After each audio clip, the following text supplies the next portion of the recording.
Step one, wake up early, gonna rise with the sun. Step two, get some good, some food in you. Step three, think real hard about what you wanna be. Step four, everybody just do your thing. Wake up, today's gonna be a good day. Wake up, today's gonna be a good day. Wake up, today's gonna be a good day. Wake up, today's gonna be a good day. Wake up, today's gonna be a good day. Wake up, today's gonna be a good day. Wake up, today's gonna be a good day. Wake up, today's gonna be a good day. Yo, set your affirmations, aspirations. I got shit to do, the aftermath of preparation. Good food, good mood, blood in circulation. One step at a time, yeah, that's how you make it. Set a goal you control and the steps you take them. I try to pick one thought, have some concentration. And if I make a mistake, it's called education. I try to do this every day, call it replication. Wake up, today's gonna be a good day. Wake up, today's gonna be a good day. Wake up, today's gonna be a good day. Wake up, today's gonna be a good day. Wake up, today's gonna be a good day. Wake up, today's gonna be a good day. Wake up, today's gonna be a good day. Wake up, today's gonna be a good day. So life ain't easy, yo, I think there's a reason though. Ups and downs, just like every different season, yo. Sometimes I'm high, other times I'm barely breathing, though. I always gotta fight and hide from the demons, yo. Negative thoughts are poison, they rot. Head full of flies, so here come the clouds. They'll never stop unless I can swap all the bad for the good in my head when I'm lost. Yeah, so I'ma fake it till I make it. Positive thoughts are overtaken, I got patience. One day at a time is how you operate a cadence. A flow, you grow, you show yourself a foundation. Stay away from all the shit that causes temptation. I know that I like to do it cause of sensation. I live my life in my head like a narration. Don't expect greatness, do my best, man, I'll take it. Wake up, today's gonna be a good day. Wake up, today's gonna be a good day. Wake up, today's gonna be a good day. Wake up, today's gonna be a good day. Wake up, today's gonna be a good day. Wake up, today's gonna be a good day. Wake up, today's gonna be a good day. Wake up, today's gonna be a good day. Wake up early, gonna rise with the sun. Step two, get some good, some food in you. Step three, think real hard about what you wanna be. Step four, everybody just do your thing.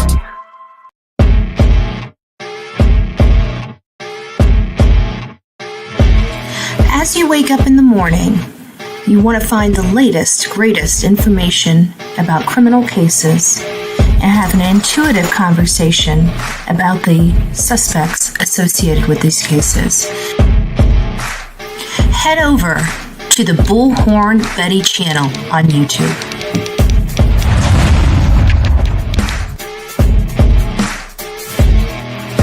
Get breaking news right here on the Bullhorn Betty channel. Welcome to the Bullhorn Betty Coffee Club. Enjoy your stay and enjoy your day.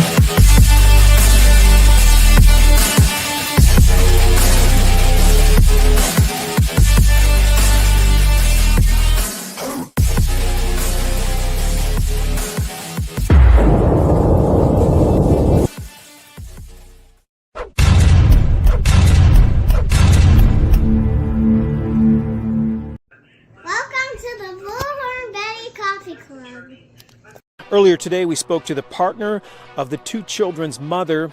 Here's some of what he had to say about Jack and Lily. Awesome kids, very, very kind. They'll talk to anyone. They want to go with anyone. They're just looking to have. Earlier today, we spoke to the partner of the two children's mother. Here's some of what he had to say about Jack and Lily. Awesome kids, very, very kind. They'll talk to anyone. They want to go with anyone. They're just looking to have as much fun as they can. Jack just absolutely loves bugs, dinosaurs, and anything like that. But Lily loves girly things, but she also loves doing everything with Jack, bugs. They're like best friends, not just brother and sister. He says he's also hoping police monitor the New Brunswick border and the airports for any sign of the two children. But RCMP tell us this afternoon they're not considering any possible abduction here as far as they're concerned.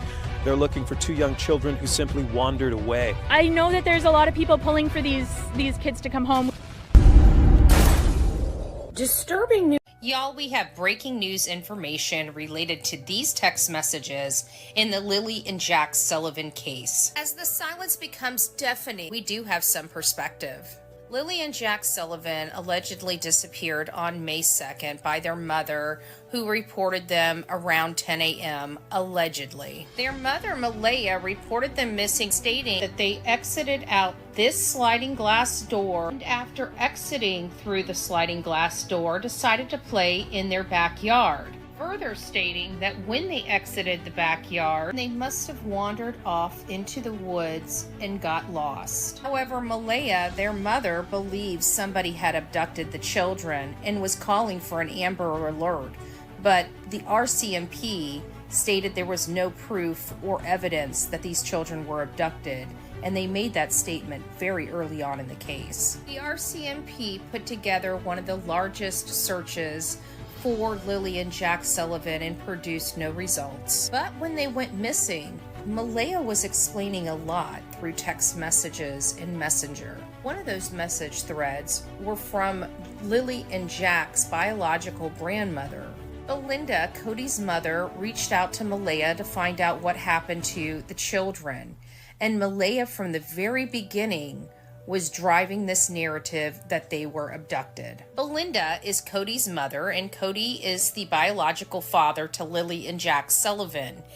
And she released some of the text messages she initially had the very first day she found out Lilly and Jack were missing. I found some of the statements between them very alarming and very manipulative. She was on one hand trying to say the kids got out of the house. On the other hand, she was trying to say that they were abducted. There's no telling what Malehya was conveying to the family that morning that she says the children disappeared. But I am really looking at Daniel and Malehya's behavior, and both of their behaviors are screaming some type of foul play to me. I don't believe them, and I don't trust them. And I'm starting to believe Daniel just a little bit more.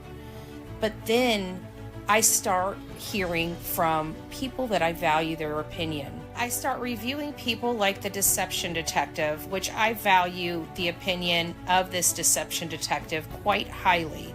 If you don't know who he is, he's an attorney trained in statement analysis.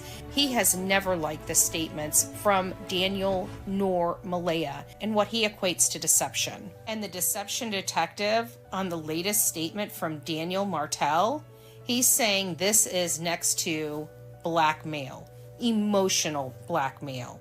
He's trying to say that the mother is failing to show up or even speak out for her children, and us, the public, needs to quit being mean to her and attacking her.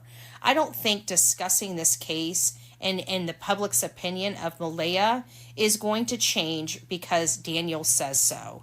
Where are Lilly and Jack?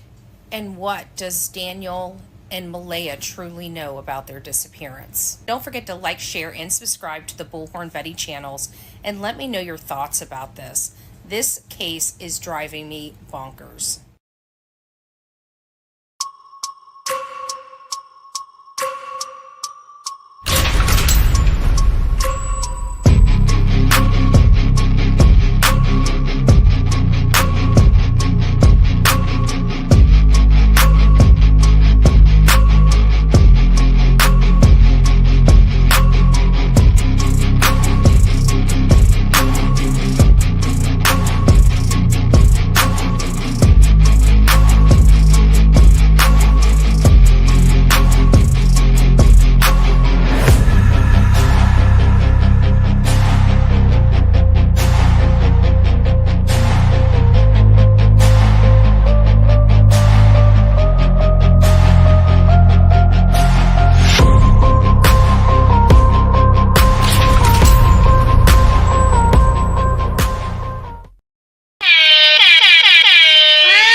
everybody's doing well. Happy Thursday. Good morning.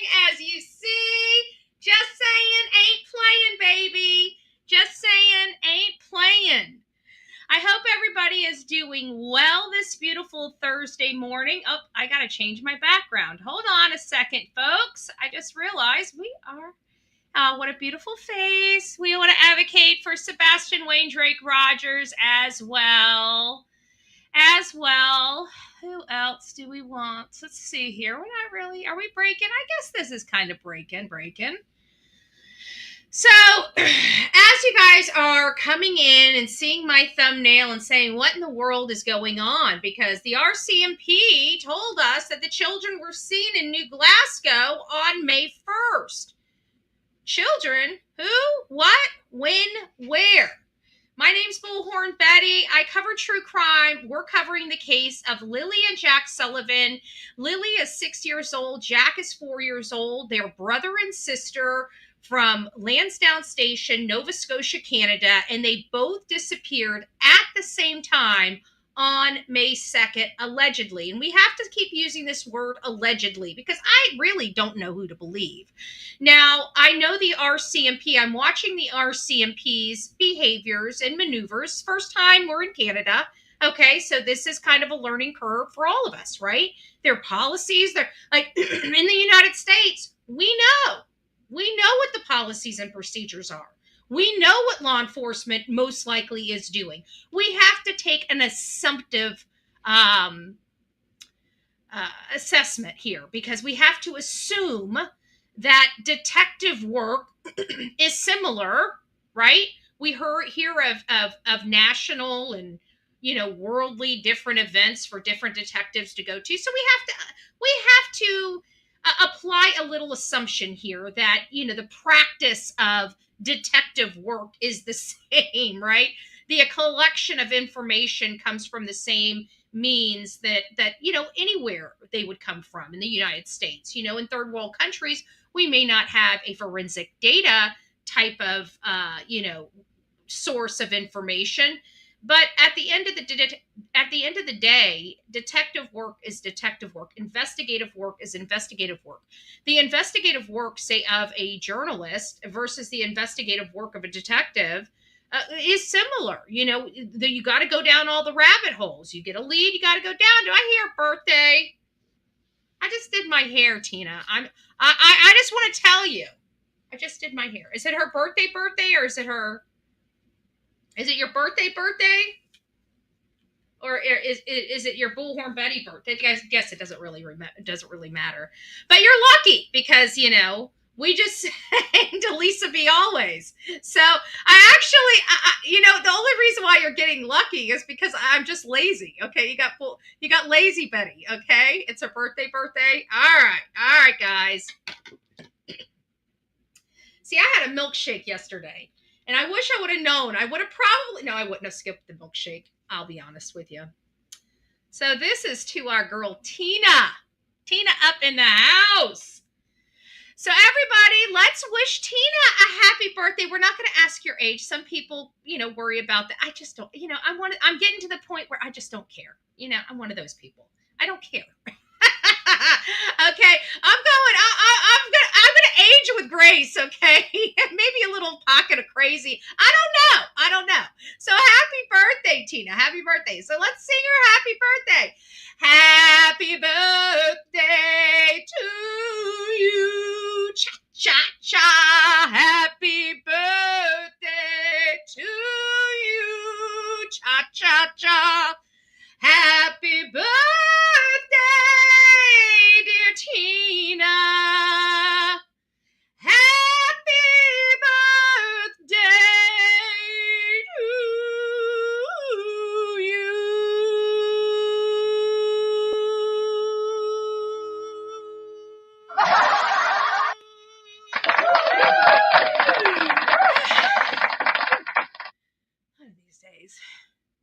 One of these days, I'll hit the right button instead of the laughy button. I will get the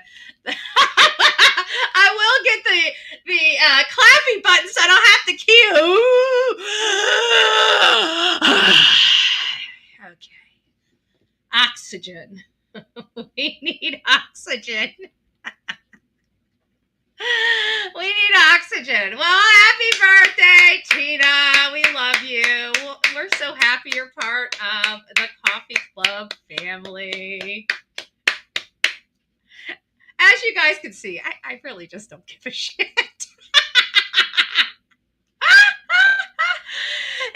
If we could have a birthday suit, don't order me a birthday suit, okay? And I don't mean the birthday suit, okay, guys? Calm down, you guys. Calm down. I'm not talking about that birthday suit. I'm talking about a funny birthday suit that you guys would probably buy and make me wear. You know, I'd be the tap dance Betty. Kimberly, welcome to the coffee club. This is a horrible way to be introduced to you. I'm just joking.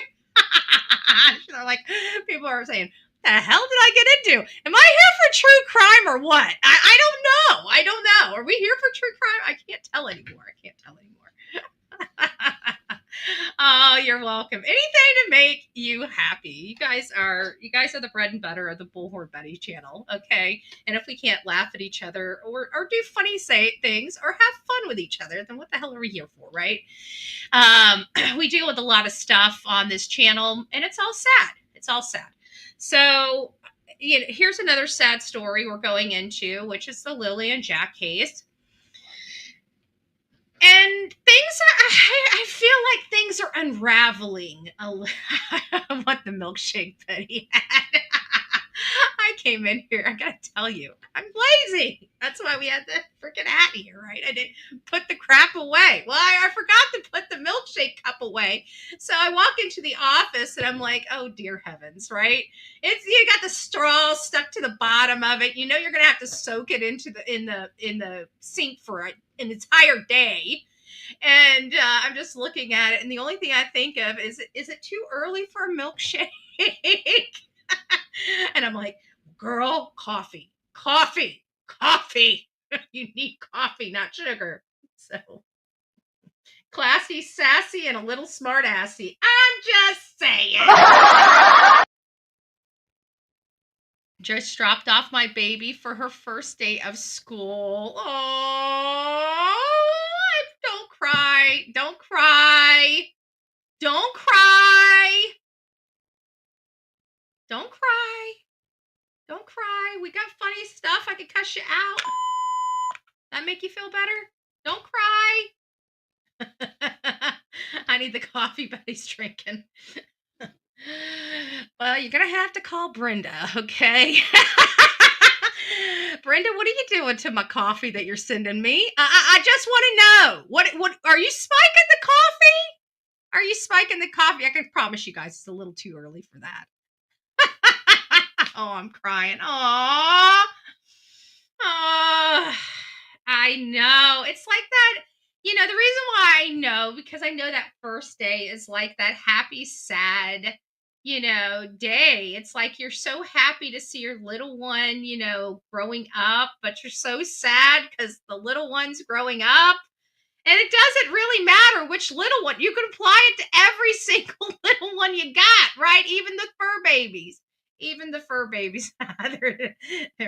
I hate to tell you, but we all complain about that noise until we don't have it, and then it gets a little too quiet, and the next thing you know, you got to turn the TV on just to concentrate. Aw, thank you, Panda Bear's mom, advocating for Devlin Tate.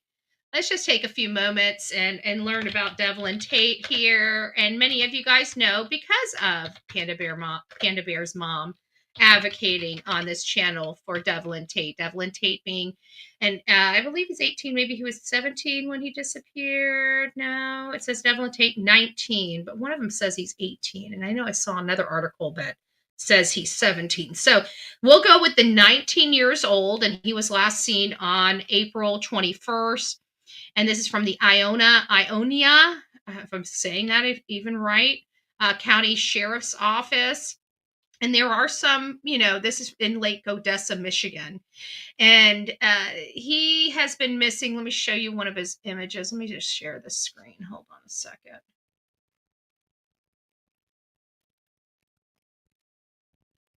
I'll just let him take over the whole screen so you guys can see him. So that, let me put this up there. This off. So that's him right there. There's Devlin Tate. Can I get this bigger? Not going to let me go to that? Okay, that's why. And so there he is, Devlin Tate. So this is what we have. Lake Odessa, Michigan, April 21st, 2025, age 18. So this is one that has his age listed as 18. So maybe he had a birthday since then. Crime Time Buzz. Oh, is Crime Time in here? I missed her. Hey! We were just singing a tune. Maybe you were here for it. Maybe you weren't. Chaos just sent her baby for her first day of school, and she's a little upset. And we have another person advocating up in here for another person. You know, I love it. I love what we do. So Devlin Tate right here, as you guys know, 18. I'm a little confused on the date. Somebody can clarify that with me. But I guess his date for all intents and purposes, his age for all intents and purposes don't matter for just advocating for him. He is 18 years old, at least when he disappeared, 6 foot. So he's a tall, slender boy or young man. And he was last seen at Carl's Supermarket in Lake Odessa on April 21st at around 8:21 a.m. He was wearing a black zip-up sweatshirt, white t-shirt, blue jeans, black cowboy boots, and he was on foot at the time of his disappearance. There's kind of the map. I kind of like that. And there's not really a whole lot of information on at least this site, but you guys get to see Devlin's face. So if you guys are in the Michigan area, now we're hearing that it's possible that his brother has stated that he was heading to Arizona potentially. I haven't dived into the case that much to find out. But please be on the lookout for Devlin Tate among many of the victims that we cover on this channel. Thank you, Panda Bear's mom. Thank you. All right, guys. So now we are getting back and circling back around to Lilly and Jack's case. It's nice to see everybody coming in. I didn't say hi to you guys individually this morning, and at this point, probably just going to say a big blanket good morning because we've already been yapping for about 22 minutes. So this is going to, as this case goes on, as the Lilly and Jack case, starts driving on and on, people are going to start doing what we do, right? And that's diving in. It's starting to look at pictures similar to what we did in the Sebastian Rogers case. It doesn't mean that I'm physically doing this. Somebody is. It's the same process over and over again that organically happens from case to case. And it's that you don't always have to do all of the work. Somebody's already doing the work. So before you do the work, check to see if somebody else has already done it. Because right here, you've got somebody already going back and looking at the photos to see if we can learn anything. This is super important because in this particular matter, one of the initial assessments that I had is, right now we haven't heard of the Department of Children and Family Services or whatever the equivalent to that in Canada is. We, at that time, did not hear that they were involved at all in this home. And so I said, in light of that, we're not having an issue at this time. We heard that there's potentially substances, and that was, a couple days later. But we didn't really have the abuse element, the Department of Children and Family Service element in this, or anything else initially. But now the RCMP has already addressed that, yes, as a matter of fact, their equivalent to the Department of Children and Family Services, it might be the same, names as we use here, as a matter of fact. But, I digress. The point being is that they were involved, and they were involved in those children's home for negligent purposes. So that really does give me pause. And then, of course, that information is relatively new over the last, a few weeks, several weeks, whatnot. And so now these are starting to pop up where people are going back and forth on some of the photos that they had. I captured Malehya's entire Facebook because at the time she had already stripped it, before I even got there. And I wanted to make sure that we captured it before it was stripped any further. It has been stripped further. If I recall, the last time I was on Malehya's site just to see if there was any posts, any communications, any back and forth communications that might give me a little insight on, maybe Malehya's state of mind, location, or anything like that. And I went there and there was literally only one photo left. She removed everything.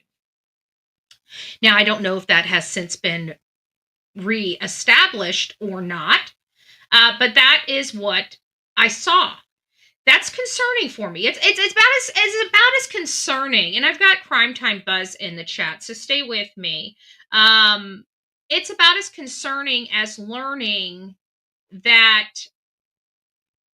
Sebastian's mom and stepdad cleared out his room. No?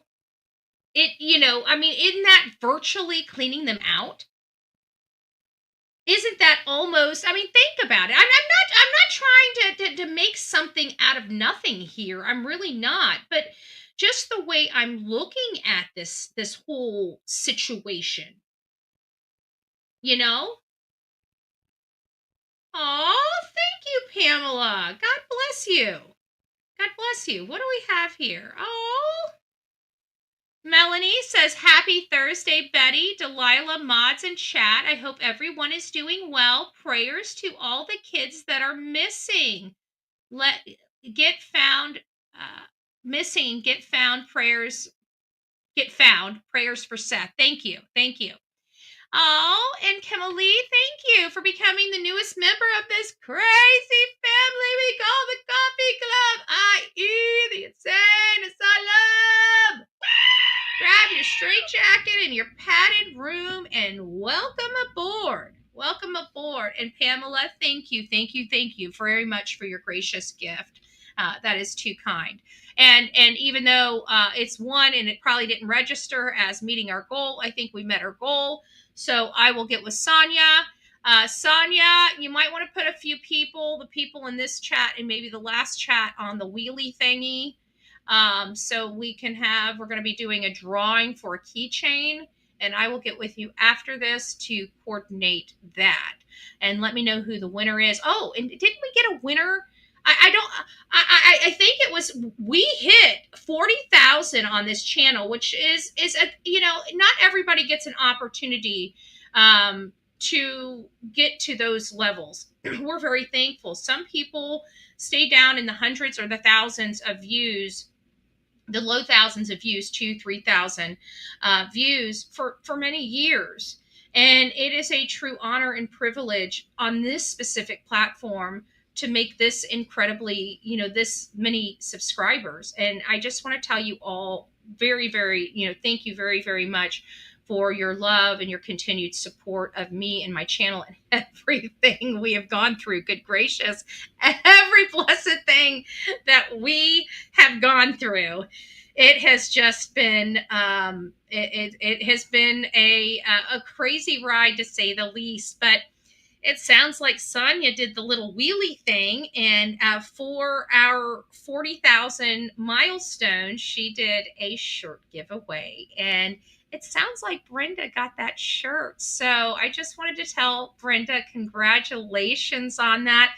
And it started to inspire me to do some other stuff. It doesn't necessarily always have to be a shirt. So I figured maybe a keychain, a koozie cap, some things. And I think that would help everybody, involved, and it'll keep everybody kind of, feeling good and wanting to get involved. So hopefully we'll see how it rolls out. I don't know. But thank you, Pamela. Thank you for your continued love and support of me and my channel as well. So appreciate it. All right, guys. So again, getting back to this, we have these bruises, and now we're starting to think, because let's face it, we're all kind of here. We're all kind of here from the outside. And when we come into these cases, we don't know what to believe. We don't know these people. Let's be honest. We may be looking at somebody very, very sideways, and they might be a saint, because we don't know them. And we have to apply the same procedure from case to case. And when we get to that point, like with Seth, where, okay, we know he has provided us sufficient information to prove that he is not responsible, or at least couldn't have personally had any involvement with the disappearance of his son.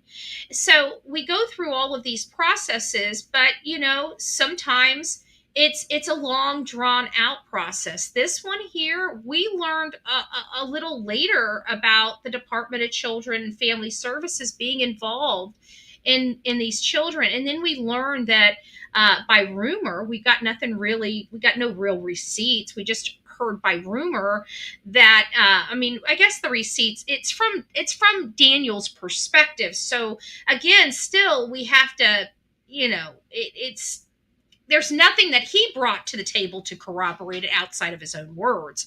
But from what he said to him, to the public, as well as some family members that also let the information be known public, is that after Malehya had Meadow, she kind of gave up on her other children. She just didn't really have any enthusiasm for them anymore. She didn't really do anything. She was detaching and pushing them away.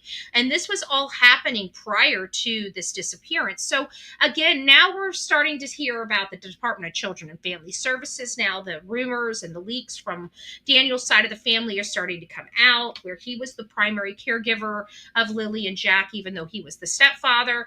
And now people are going through these images and starting to see bruising on the children. How did the bruising happen? I don't know. Many keep the rooms many keep them for decades. But I still think by her removing those, granted, those are her photos. She could have downloaded, she could have just privatized them just for her to see them. They have the ability on Facebook to even make posts that you only see, or you and one other person sees, or several. I don't know if you guys know that or not, but yeah, you can actually there's a view option. So you can literally make a public post, public to one person, public to 5 people, public to 15 people, and it be a public post, but the only people that can view it are the people you selected to view it. I didn't know Facebook did that, but I know now. Facebook does have that particular ability. But either way, if she deleted them or if she removed them from public eye, why? You know what I'm saying? Like, we're looking for these children, and it went from her removing all the photos that she and Daniel had together to her removing literally, I think, every single photo of the kids except one. I haven't checked it recently after, actually, let me just check it right now. I'm pretty sure I do have, oops, I didn't mean to hit that. Hold on, let me go back. I didn't mean to do that. I meant to,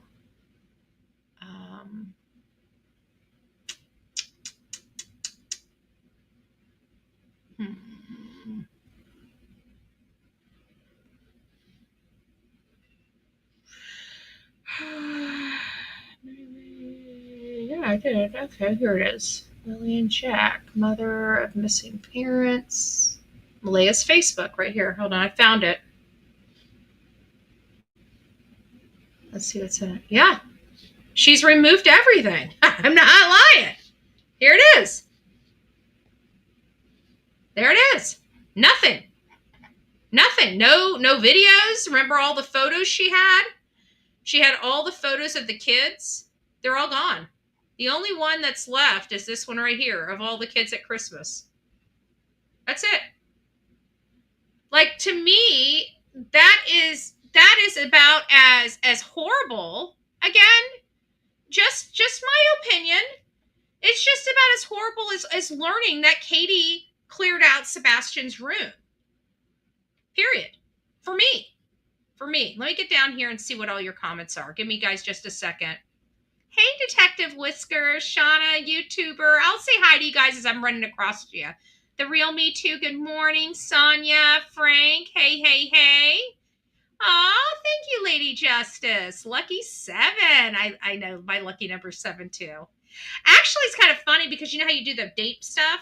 When I did the date stuff on the numerology stuff, it said my lifeline was 7, too, which I found interesting. I wonder if that changes over the years or not.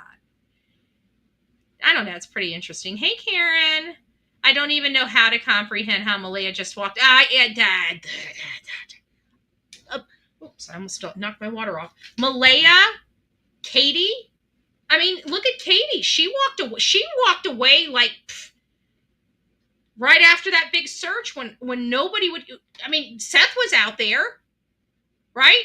If his parents were in town, his parents were out there, but nobody from Chris or Katie's family, no cousins, no step cousins, no step uncles and aunts, no step grandparents, no mom or stepdad, no friends or family of the mom and stepdad or their family, like literally nobody. They have, the Proudfoots have a very large extended family that resides right in that area. I'm sorry, out of all the families we see, they would have been the ones that should have pulled their resources and got their family out in those woods. They didn't. Literally from the beginning, everything that we know to be true. And think about it, I keep, reinforcing this by these were military people. That means they run into danger. They're trained to go into danger, to run toward danger. They're trained to go save people out of tough situations. They've got a lot of great training that you and I would only dream of having in a situation like this. And they sat on the bleachers. They sat on the flipping bleachers. And then left. When people are saying, "Hey, what you doing over there on the bleachers?" And they took off. And now we have Malehya removing every single photo of the children off her Facebook, the only place that really had a wealth of different types of photos of her children. This is not, again, another woman that refuses to go help search for her children, but has all the time in the world to be playing and monkey online.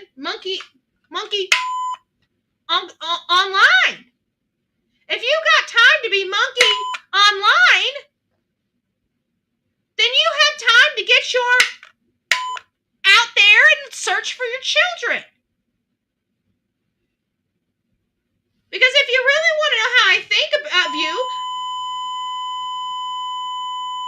I don't think there's enough batteries in this button to stop the crap that would come out of my mouth. I'm gonna have fun with that button. We need a new stock of batteries, okay? New stock of batteries. Maybe I need to put that on my birthday list. Actually, I should probably add it to the birthday list right now.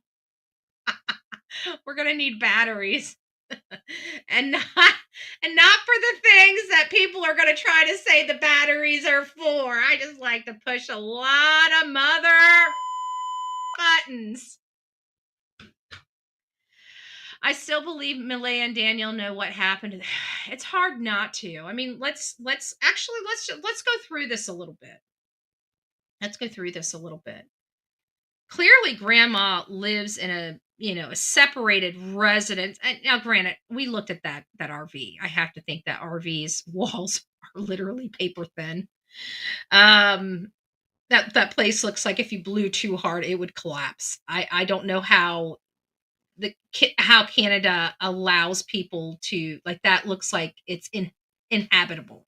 Like, I would think that they would have told her she has to get out of that structure. It doesn't look safe. Definitely not something somebody needs to be sleeping in. But either way. Allegedly, she was up. Allegedly, she there was nobody. Everybody kept saying she heard Malehya coming in. I don't know where that stuff is originating from. She made no mention of Malehya being outside of that home at 6:15. But somebody had to be up at 6:18 to make the call to call into the school to tell them the kids weren't coming in, that they were sick. Who was that? Because Janie never addressed that, and we're going to get through that. It's very upsetting to me to see these bruises on these children's faces, but either way, it obviously there was things, excuse me, more things going on inside this home than anybody wants to acknowledge. Period. I feel like that's the crux of this. I love you. Do you give ways? I'm watching and learning. Oh, awesome. We just started it. Actually, it's I gotta remember it's the last show. Good morning, Frank. It's nice to see you. Passion flower. In my heart, I feel Lilly and Jack were abused and neglected. I do too, because if the mother really did, I'm sorry. Jack, Daniel has no business raising children. I don't trust him at all with children. And from another something else I was reading here, and we might get to it. I may have pulled it up. It sounds like he has 2 other children. He's not allowed to see as well, or has visitation issues with. That's concerning. And so, if he was the one left to these very loud and obnoxious children, I'd have to think that he was probably probably a rough person on him, especially if he was on that math crap. I'm pretty sure, he was probably a bear to deal with at times. Literally a bear. Hey, Adrian. Good morning. Sonia Bullhorn. Hey.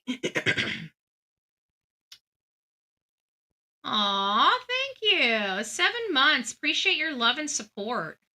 Some moms just love babies. When the children can walk and talk, they see them as pests. Yeah, that's true. Probably. It's awful. New theories from a respected psychic. DM hit Jack in the car on the way home from the mall on Thursday night.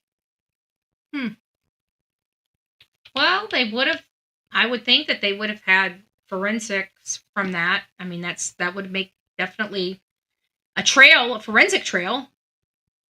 The blow was fatal. Took Lilly to someone to hide her. That's the new, I don't know. I don't know. It's hard to tell anymore. In my opinion, it speaks volumes cleaning out his room. Within a week or 2 after Sebastian went missing. KP knows what happened, and she knows why he's not going to return back to the home. Yeah, it's sad. I'm highly upset, but we still need to find him, just like these children here. They need to be found. We already have law enforcement has already forewarned us that, they believe that this is going to be a grim discovery in the case of Lilly and Jack, to say the absolute least. I mean, any child that loses their life, and any person or first responder or law enforcement or whomever, has to go out there and investigate it. It's hard on everybody. I mean, it would take a pure monster to be able to look at a site like that and not have some type of emotion. And we know our law enforcement gets into this not for the money, but for the love of the community and wanting to help and wanting to give back. Many of the cases. Now, do we have bad apples? Of course we do. We have bad apples in place you go. We got bad apples at our grocery store, at our fast food joints, at our banks, in our government. We just got bad apples, okay? And that doesn't mean the majority of the people that are doing this stuff aren't here for the right reasons, okay? The majority of the people that are in their professions. Let me repeat that again. The majority of the people that are in their professions do love and have a passion for the profession that they're in. Okay? No matter what, we're never going to be able to clean up bad people. We just have to give them an opportunity to expose themselves. And that's the kind of society we're in. If there was a better way, a better system, but you guys know how manipulative people can be. So sometimes it is just a waiting game. It is to wait to see you know, whose ugly head is going to be, rearing up. Thank you, Lady Justice, for the super sticker. I greatly appreciate that. I greatly appreciate that. I think if we could pass a law to where if a child goes missing while you're responsible for them, you should sit in jail until found. If never found, you never get out. It sounds great in theory, but with here in the States, with our due process laws, that would make that, obviously unconstitutional. But there could be an element of that. And that's why I say, like here in Florida, if you notice the way that we do law around here, at least in the majority of our counties, not every county functions this way, but in the majority of our counties here in Florida, they go for the low hanging fruit. They go for the low hanging fruit if they think you're lying to them. Okay, there are we're a water state, folks. Okay, there's lakes, there's streams, there's ponds, there's oceans, there's bays, there's inlets, there's pools, there's just a lot. We are a peninsula surrounded by water. Okay, a lot of people come here to vacation. We have autistic children that wander into pools, get lost, that do go unfound, especially when in some of our areas. And those children aren't found for a significant while, not because we have we do have some rugged terrain that's really hard to navigate, but for the most part we're flat. Okay, so it's not the navigation, it's the fact that there's so many cubby holes that it could take years to find someone. And in a situation like that, you wouldn't want an innocent parent sitting in jail. And so they can't say the innocent parent and the guilty parents because that's subjective. So they'd have to make a standard for everybody. And in that particular situation, that would not be fair or justice. It would actually be an injustice. And so we have to be careful. But I see where you're going with this. And I think that there are some things that they can, do to kind of take that spirit of what you're talking about and make it a real law, basically where, if you are obstructing, right, find a way that, and this is where it comes. Sometimes you do have a double-edged sword. There's double-edged swords in the law all the time. And maybe it needs to be something like a law is put in place for, if you fail to cooperate with law enforcement during your missing child investigation, you could be held for obstruction, and kind of have Congress in those states, potentially lower those thresholds just a little bit to make it something that could be impactful in the future. Now, I don't know if that's, putting the hands on the scales of justice, if they, no matter what they do to strengthen law enforcement's position, it's always going to be legally challenged. So they're going to be taking it to the appellate courts, the Supreme Courts, and then the U.S. Supreme Courts and such. And I expect that to go through. But there is something, I think, it is what it is. I think you're kind of thinking, the way we need, you can tell you're thinking the way we need you to think. It's just now finding out how to step it. If you know anything about politics, let me just give you the biggest help I can ever give you. If you're here and you see something where you want to get up here, don't shoot for the stars, baby. Okay? Listen, I'm telling you, I'm very good at what I do. You just want to step it. You just need to get to here. Okay? You want to get here. That is the goal. But the best way to get to that goal in politics is figure out where you need to step to. Start pushing for that lower thing, because people will typically, here you have to build it up. And then it's not so hard to get there. If you go from way down here to way up here, you're going to have politicians screaming, too difficult, too much stress, too costly, too this, too that, every excuse in the book. But if you just get it here, right? If you can just get it here, then you take the next one. Then you just need to get it here. That's why it takes so long to get this stuff passed. That's why I can always tell you, if I've set my mind to doing something, I know it's going to take me 5 to 10 years to get it accomplished. That's just how it works. I wish, things worked a little quicker. It does not. I thought that this was interesting. I don't necessarily agree with this, but this came from somebody called Pick2. I don't know if it's the county or not. I don't know if this is somebody named this. Let me put it up here so you guys can see it and see the name. It just says Pick2 right here, over here. Hold on, let me click this. Right over here. I don't know if you guys can see. I'm going to be down here. I'm over the, there we go. So Pick2, right up here, it says Pick2. You see that? That's what it says. Pick2, 1935, blah, blah, blah, blah, blah. That's who posted this. So I'm thinking that's anonymous name, but I don't know. But it's the statement that's got me concerned. It says disgusting, !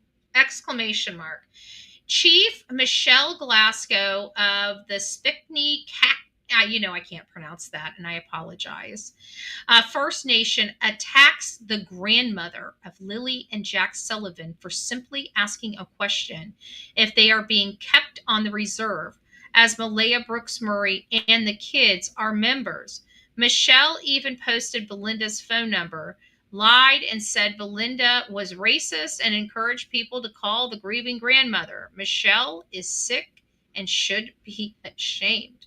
So I don't know what is going on, but it sounds like maybe there's some things that are truly going on between the reservation and the investigation and Malehya and trying to locate the children. And who has Meadow?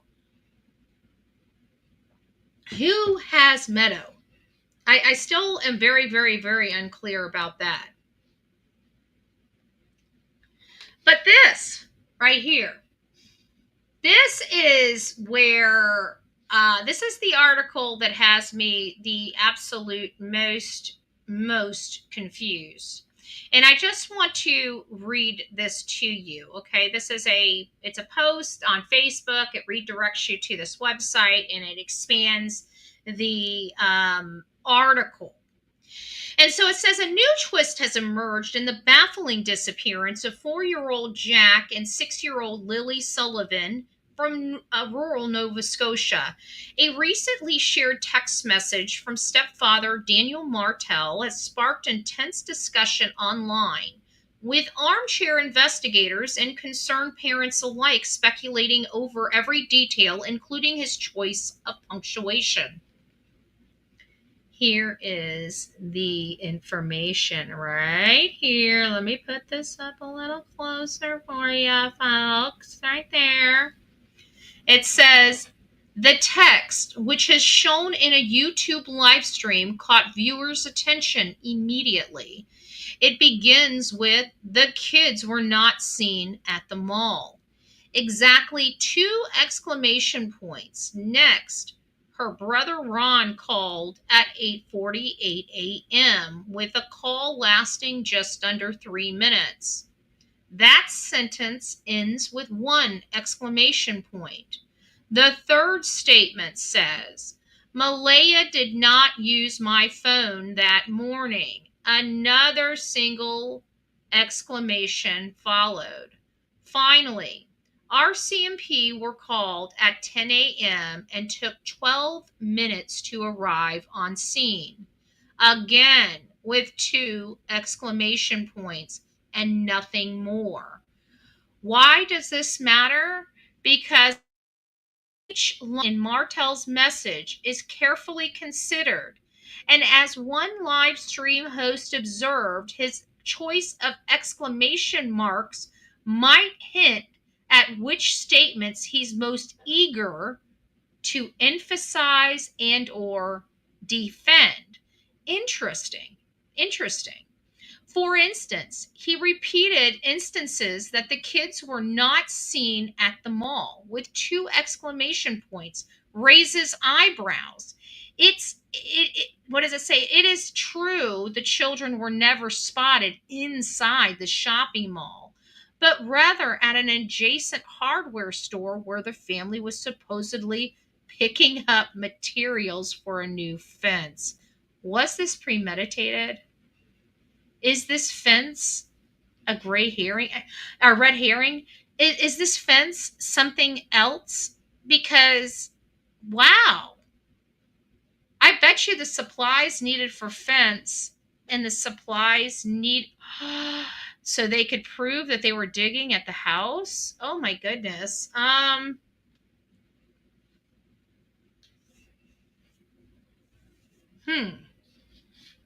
This is interesting, no? uh,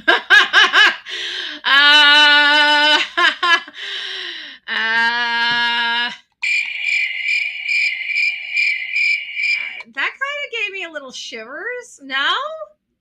What the? What the?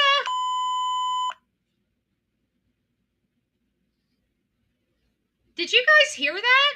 They were at a hardware store picking up supplies to put in a fence? Wouldn't those same supplies look like something that you might need to bury a body?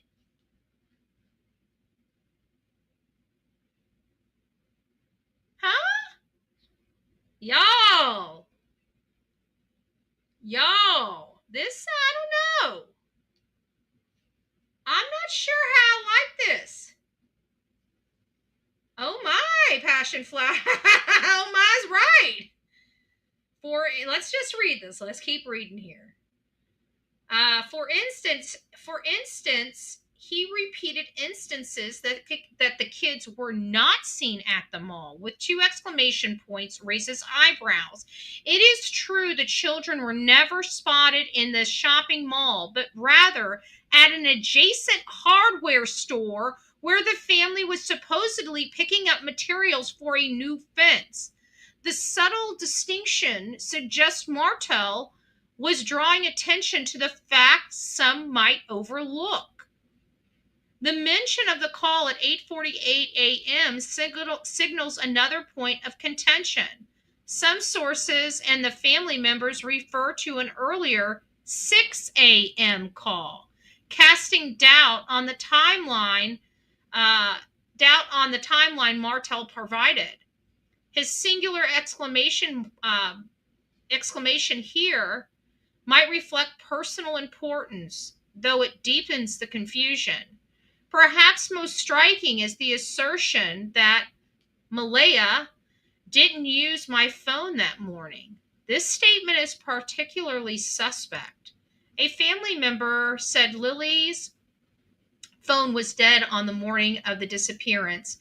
What the hell does a 5-year-old? Lily has a phone? Or a 6-year-old? Do 6-year-olds have cell phones? Do we need to have parenting 101? Well, like, what the?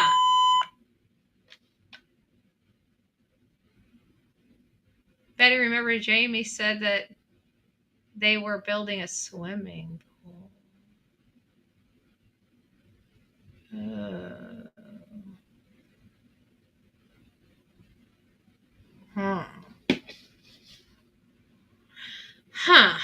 Off track for a minute. Do we know if CP and KP bank records were checked? Oh, that would be the first.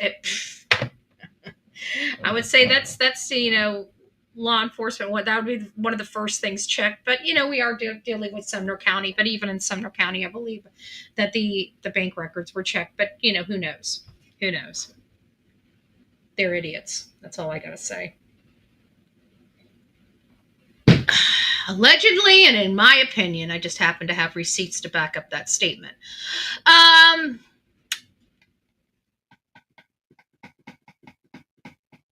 A family member said Lily's phone was dead on the morning of the disappearance and that she likely used Martell's phone to call school. If so, Martell's emphatic denial might be a conscious attempt to diminish that fact.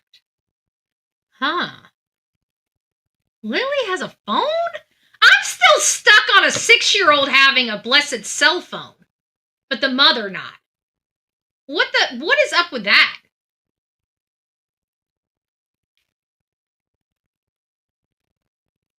Who thinks when that pool thing? I don't know. I'm feeling all types of ways here.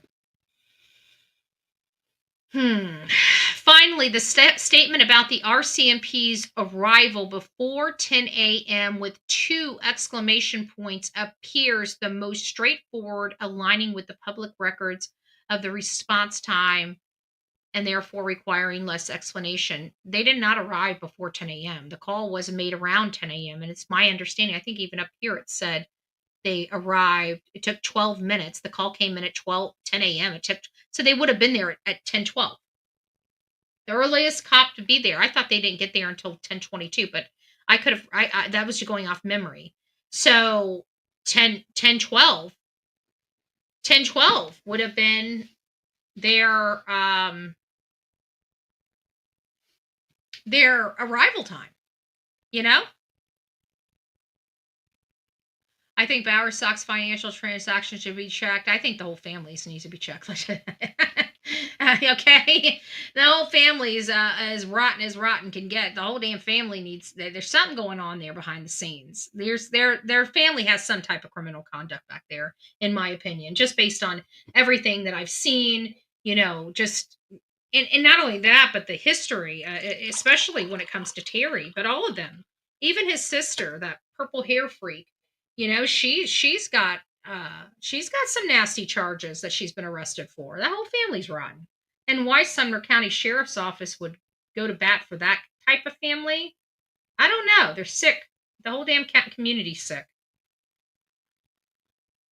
We want to unsick the community, and the first step is getting your leadership out.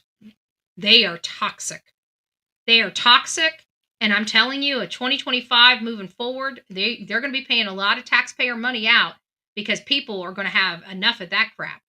I'll tell you that. They're arresting people that they should never have thrown in jail. People are having to spend thousands and thousands of dollars to challenge this stuff. I mean, all the DUIs, the people in their community that weren't even drunk that had to go sit in jail. They need better training on people with disabilities, including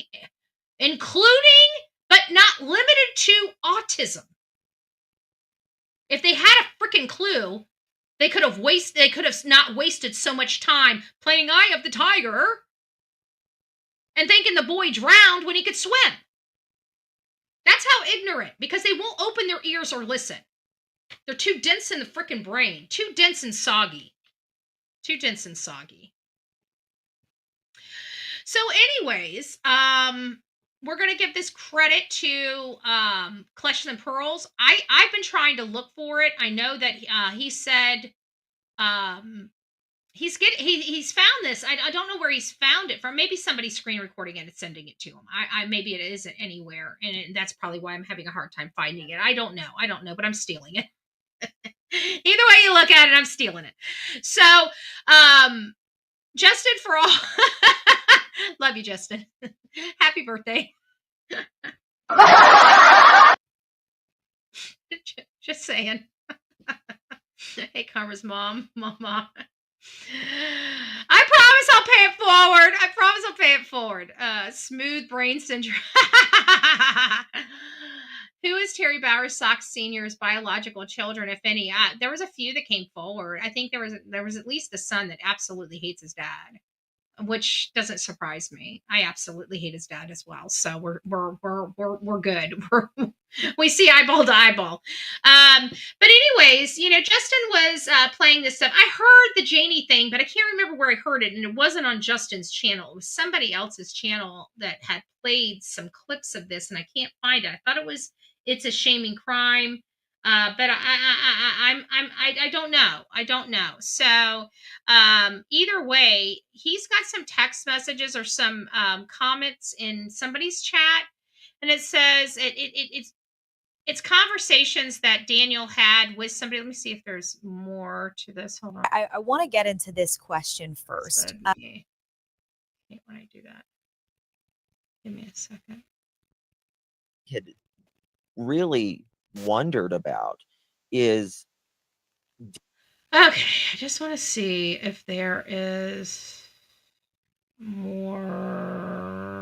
It looks like it is the same. Okay, so I'll read what's on the screen. It looks like it's the same thing. It says, well, it's not stored on the property. I never drove it. Blanket was found Saturday and it downpoured the night before. The blanket would have been beaten down to the ground from the heavy rain. Whoever said that, thank you.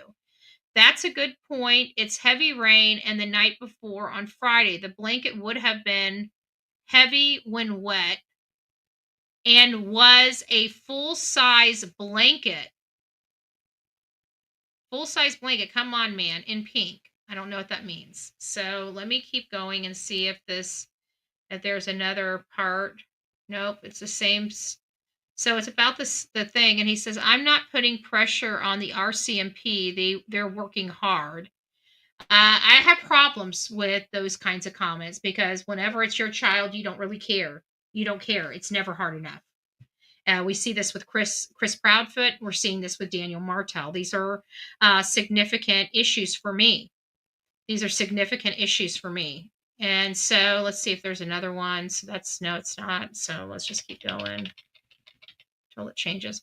And then Daniel also says, who is Ralph? What the F? Who is Ralph? Yeah, who is Ralph? See, never drove it. I don't party. I call bullshit on that. Daniel, don't lie to the true crime. Don't lie to the true crime community. There's enough evidence from other people's conversations that were happening long before these children disappeared that show that you guys were talking about Coca-Cola and math. So cut the shit, Daniel. That's a good way to these are the reasons why we don't trust you. Because you lie about stuff like this, we know that it's true. I can tell you, I'm in Florida in the United States of America, and I can tell you, just by looking at you, that you've got some issues. And you know why? Because typically people don't have rotten front teeth. Okay? Your tooth is rotten. It's giving me an indication of something. Either poor hygiene or substance abuse. Okay? The last time I saw you, you look like you washed. You look like you know how to take a shower. So I have to assume that it's from substance abuse use.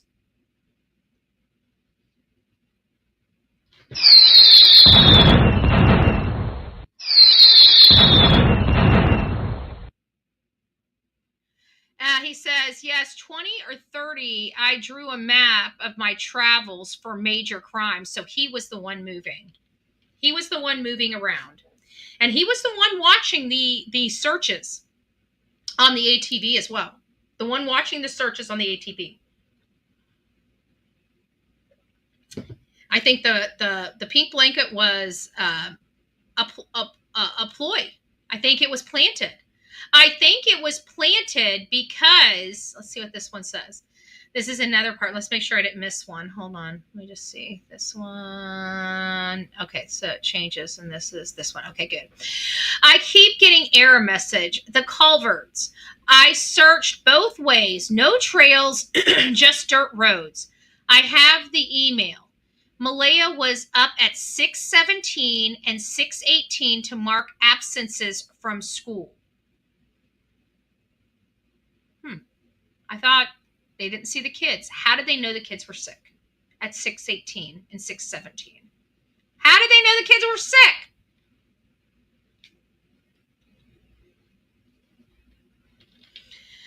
I helped on the fence. Malehya put them to bed. Yes, I brought new evidence to major crimes. I met with them after C in Meadow 3 times weekly. What are you going on about twisting? What are you going on about twisting? Daniel needs to spell better. I made sure I read that right. I'm not misspelling it, and I didn't. And it says, I just got some important messages. I will back another day. I'll be back another day. He forgot that. I only do interviews by accredited news networks. Why do you not see me on? Why do you not see me on YouTube doing them? first and left. I'd like 40 interviews. I did like 40 interviews. I keep getting error messages. Okay, so that's interesting. And then comes, and then of course comes Janie's statements. So everything I'm hearing, he doesn't want true crime. He doesn't want true crime. He's scared of us. Okay, because we actually do. Nobody trusts mainstream media anymore. Why? Because I mean, look at Holly Thompson. I mean, even though she can keep quiet, she didn't challenge anybody on any information. We challenge. We want the truth. We don't want the story. We want the truth. There's a big difference in the goals of social media and the goals of mainstream media. Okay, the goals of social media for many of us, it's the truth. Why are we here seeking the truth? Why? Because we're sick and tired of being lied to by our government, sick and tired of being lied to by our people, and our media, the one that we give them the freedom of press to, refuses to get off their duffs to do their job. And they're sucking the, you know what, of our government and their local governments. And I'm tired of it. So we're here to bring the truth. We're here to bring the news. We're here to step on toes. We're here to get loud. Okay? We're here. And he doesn't want to talk to social media. Why? Because we just don't sit there and let him tell us anything he wants to tell us. We ask him things like, why? How is this possible? Can you explain this to me? Because we don't have big boardrooms researching our stories for us and then putting them up on a teleprompter and me having just to read a teleprompter to all you, because I've learned how to read a teleprompter very, very well. And ladies and gentlemen, tonight we're going to go over this crazy story out of Nova Scotia, Canada. No, we do the research. We know these cases intimately. We know when somebody is lying to us, and we don't mind asking them or challenging them on the lie respectfully.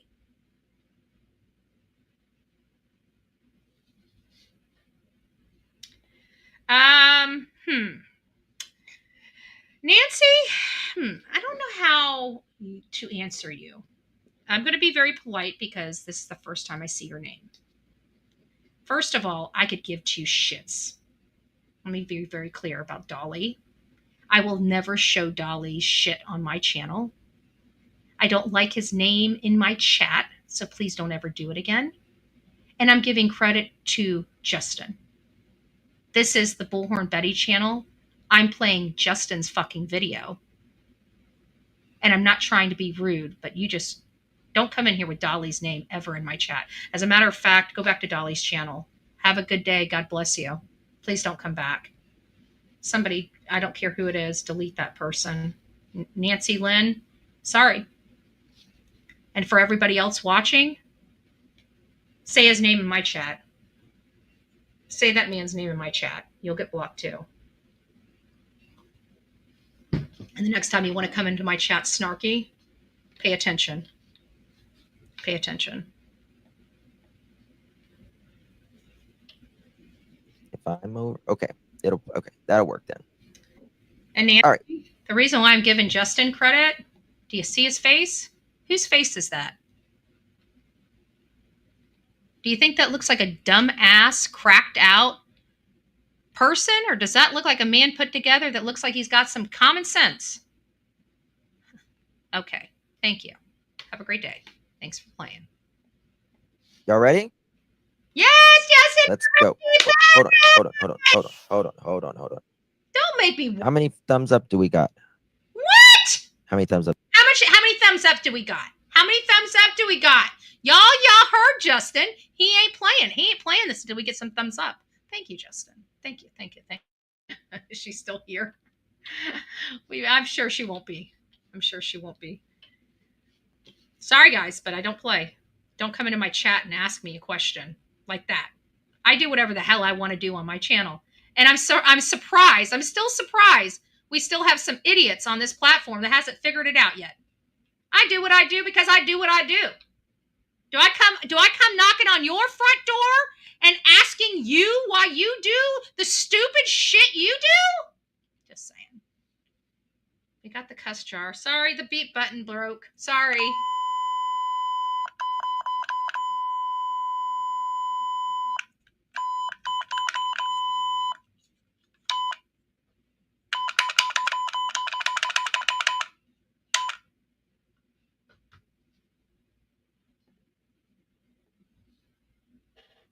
giving Justin credit because we don't like lowlives. That's why Justin's getting credit.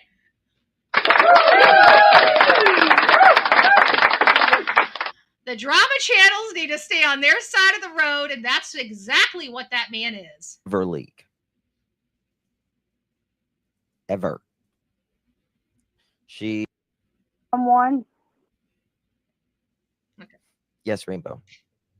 There you go. I dropped you, Mallard. And you're doing. I love you, Justin. The message about where it says Cindy Murray. Did you notice that the person in blue, there's no little person beside the message that were sent? Usually when you message someone, the picture of the person comes up at the bottom of the blue. Malehya has the same phone as me. And whenever I message somebody, my little picture comes up at the bottom of the message. So you see where the blue is. And you know another reason why I give Justin credit on my channel. Look, he already has my disclaimer up. Look at that. He makes it easy for Betty. Okay? Lit up.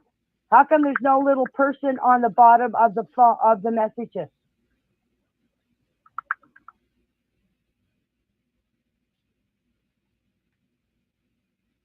Okay, let's go to the next.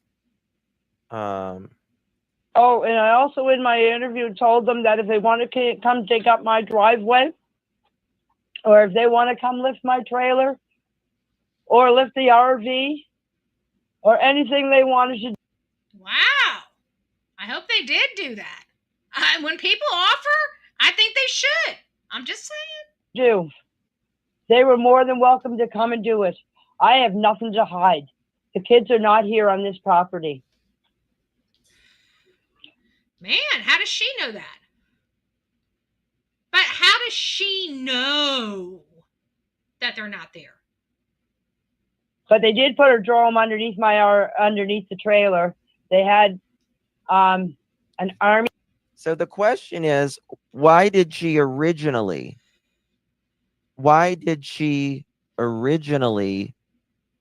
say my trailer, my RV? Why did she originally not want them to go in?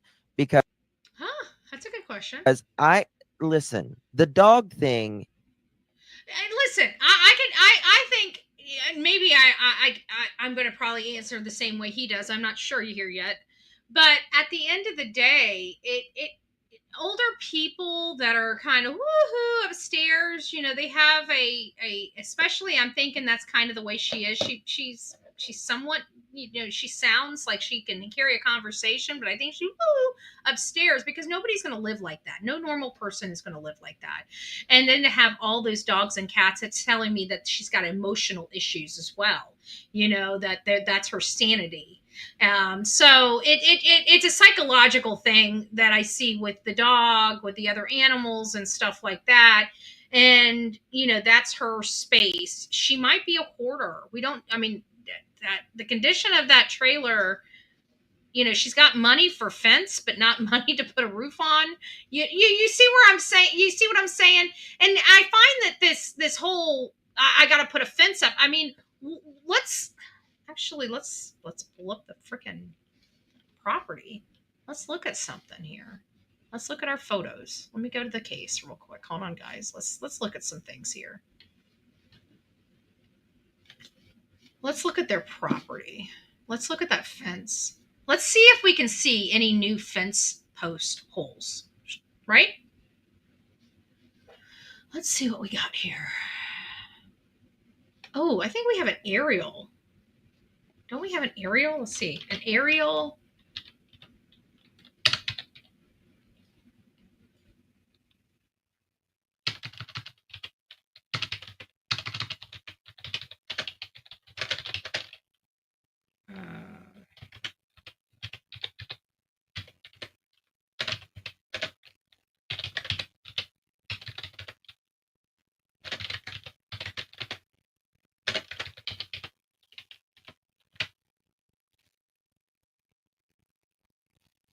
We had a video or something. What is their address? Hold on, let me look at my notes here. I know we had it. Let me go to Google Earth. Get there. I'm sure we had. Didn't we have it?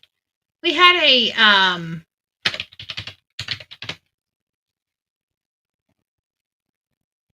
think it's 1407 Gerlach. Let me see if I can get that. 1407.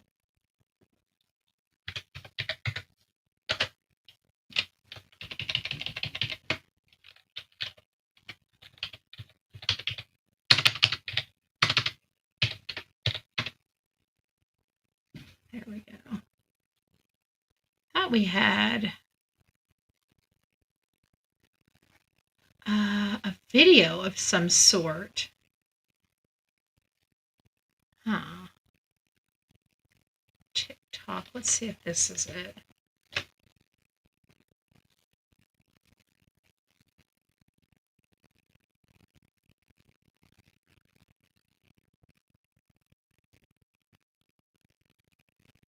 We had some news crews fly over the area too, didn't we?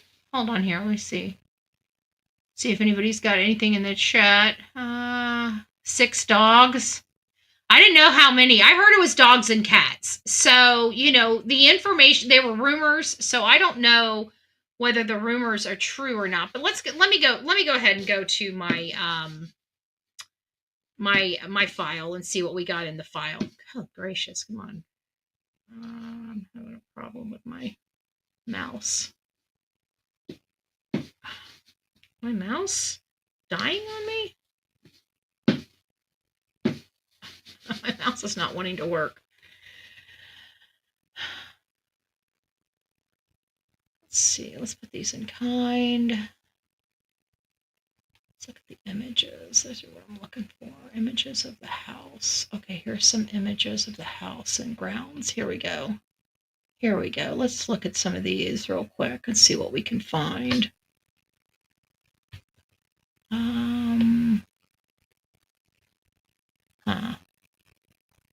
Okay, I think we got all the ones that open with previewer. We'll come back to Justin's.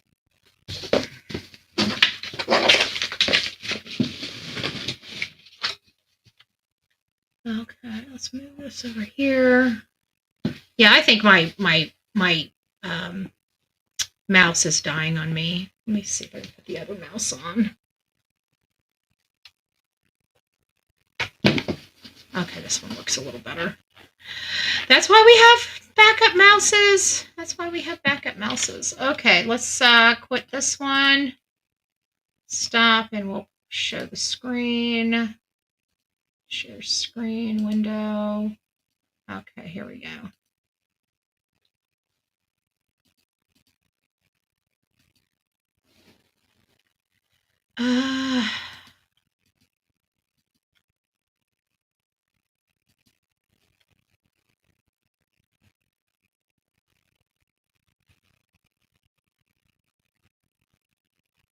Does that look like it's been put in the last 24 hours?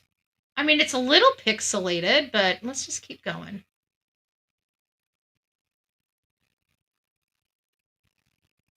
I mean, wouldn't there be mounds?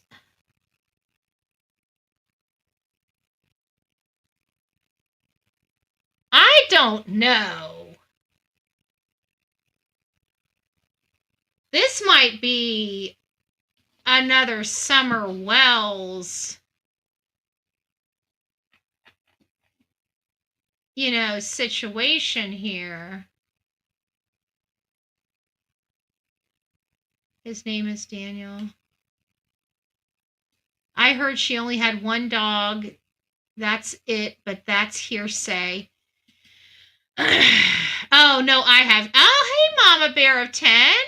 Oh, I just realized you made that. Okay.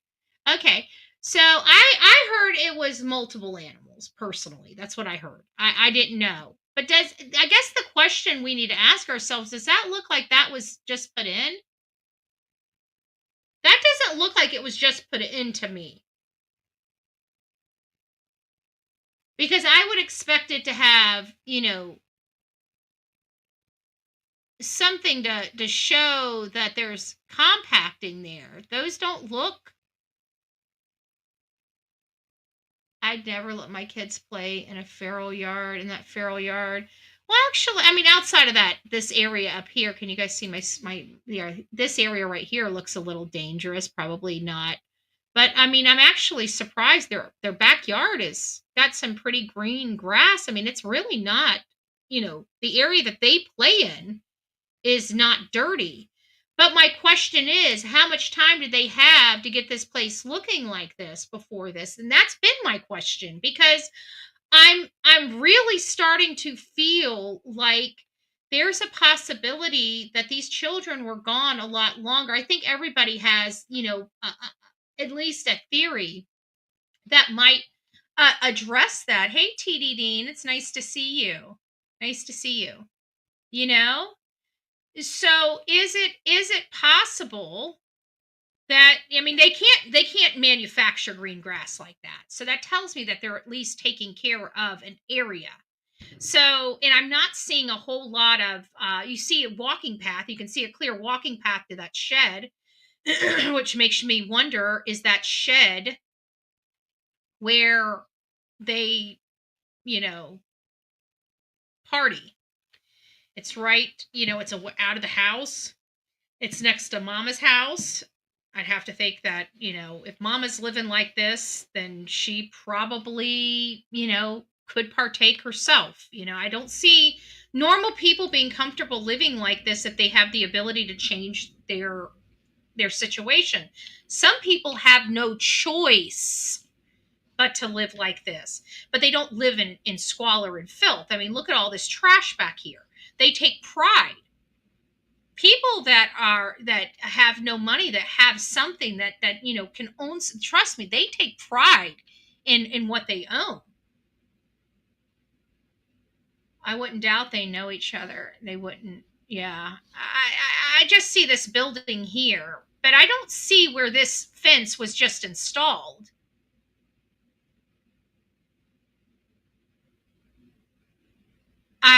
I mean, you would think that they would put the post in the ground, right? To hold the fence up.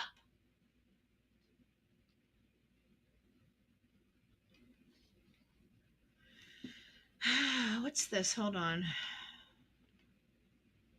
What's this?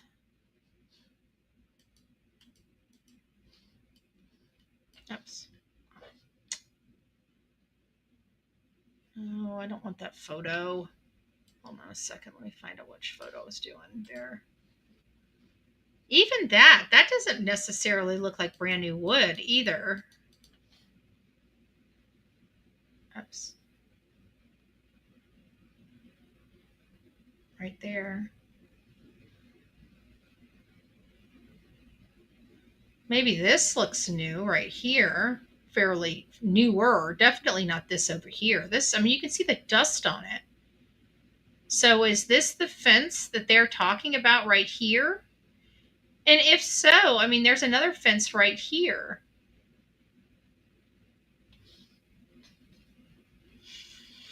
I don't know.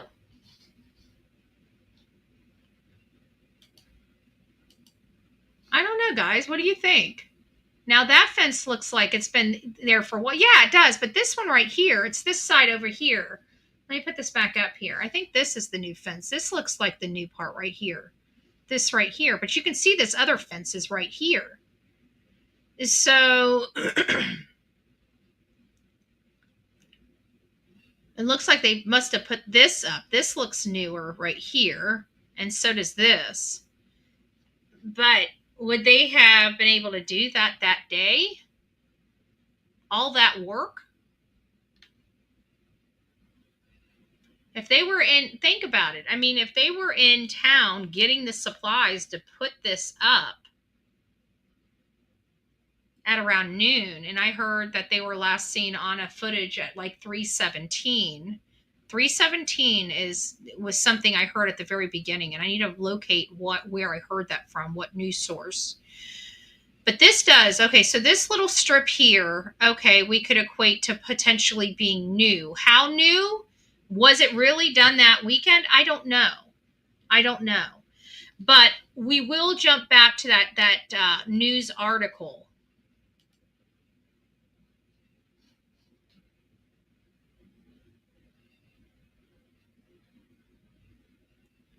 So this is the right there, that wood.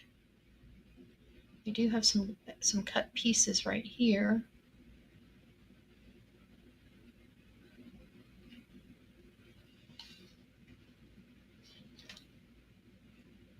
All right. Well, I guess we just need to go ahead and move on. That's, we did find a section of the fence that does look newer than the rest of it. So that does at least support some of the claims potentially, but I can't determine how new that wood is. If you ask me, I looked at the wood. It looks like it's been out there for several days. The wood pile that's the long, let me find it over here. Oh, it's put down. Hold on, let me put this back up real quick. The wood pile right here, it looks like it does have a little bit of like haze from the dust, settling on it. It could have been there, put there in the last 24 hours. Could have been there for several days, but we have to remember this photo. Actually, this was the photo taken that day. This was when they were reported missing. Here it is, right here. There you can see the whole stretch of fencing right there. It goes from their house all the way down to that shed, that shed thing. But there was already a fence in front of it, so I'm not worried that the kids could have gotten out. But it just shows you that they even put up allegedly a second barrier, and the kids managed to get out. Janie said she was out leveling the ground with gravel for a pool, allegedly. We're going to be getting to all of her statements in just a second. I'm about to put, I need to take that off. So I don't need to put it up. Well, let me just pull that back up again in case I need it. There we go. So what we'll do is we'll get back to the interview that Justin was having. This is, yeah, there we go.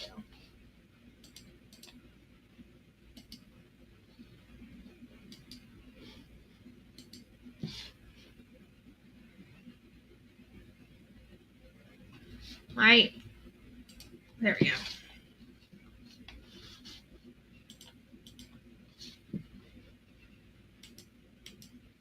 Thank you so much, Janet. Good to see you. I hope you're having a great birthday. Thank you so much, my dear. I appreciate you very much. Thank you, love. Good to see you, Janet. Hey, Abigail. Thank you so much, Abigail. Quite a bit of things. I think I went back. The most shocking thing that Jack or Lily would be. Do I have him on another one? Oh, I do. I had the wrong one. Sorry, guys. Here it is. I'm like, wait a minute. Is a non-starter for me, to be quite honest with you. Thank you, Robin. Thank you, honey. Like thing like that. I call you Mickey. Mickey, say it. You told me. Mi'kmaq. Her house upside down. Disrespect Janie, but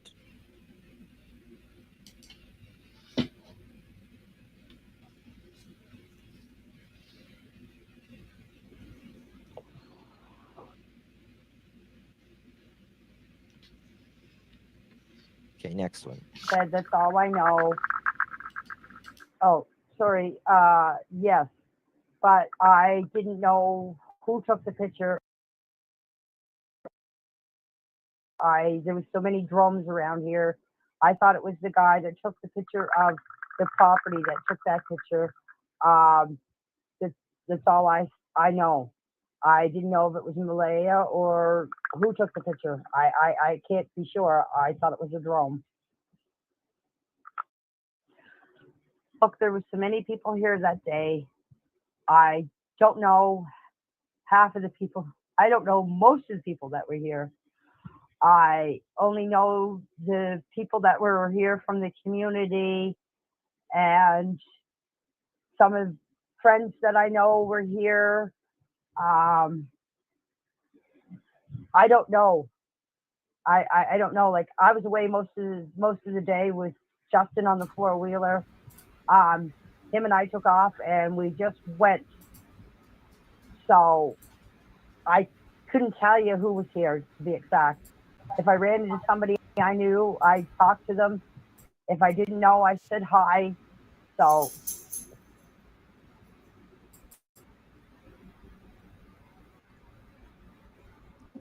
that burnt my ass, that her saying, I didn't want to touch, I didn't want people to think I was sliding it so silent. It makes zero fucking difference. If that door squalled when you opened it, or that door was... So sorry, guys. I had I had a little bit of an audio issue here. So I'm just going to go back just a little bit and replay that. Say you went to bed, you put him to bed at 9 o'clock, the very latest, according to Daniel. That's 12 hours. You haven't laid eyes on your child in 12, minimum 12 to 14 hours. A 4-year-old and a 6-year-old. I have to agree. look, there was so many people here that day. I don't know half of the people. I don't know most of the people that were here. I only know the people that were here from the community.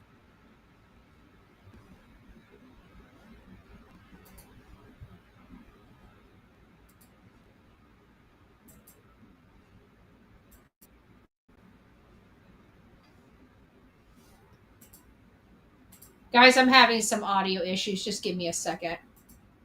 I can't hear anything, and my audio just went out. Hopefully, you guys can hear me. Hopefully, you guys can hear me. I can't hear anything.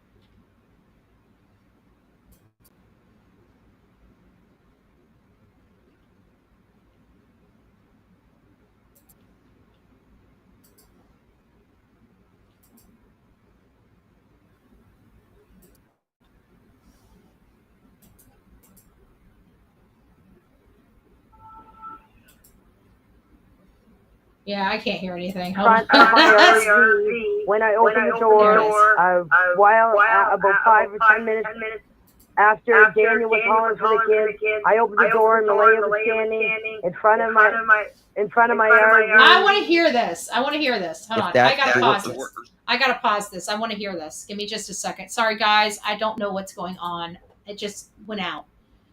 It went out when I was stepping away.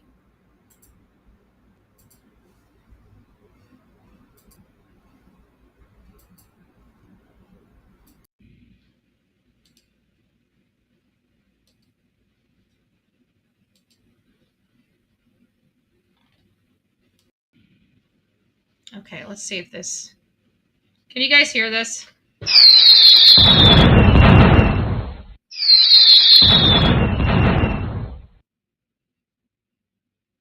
Horrible echo? Okay. The echo should be stopped now. Okay, I think I got it fixed. Okay. Let's get going. Sorry about that. Okay, I just rewound it. I want to hear all of that. I'm sorry you probably heard that twice, maybe even 3 times by now. Nothing I can do about it, folks. Squalled when you opened it, or that door... Him and I took off and we just went. I want to hear all of it. I'm sorry, guys. You're gonna... Who took the picture? There was so many drums around here.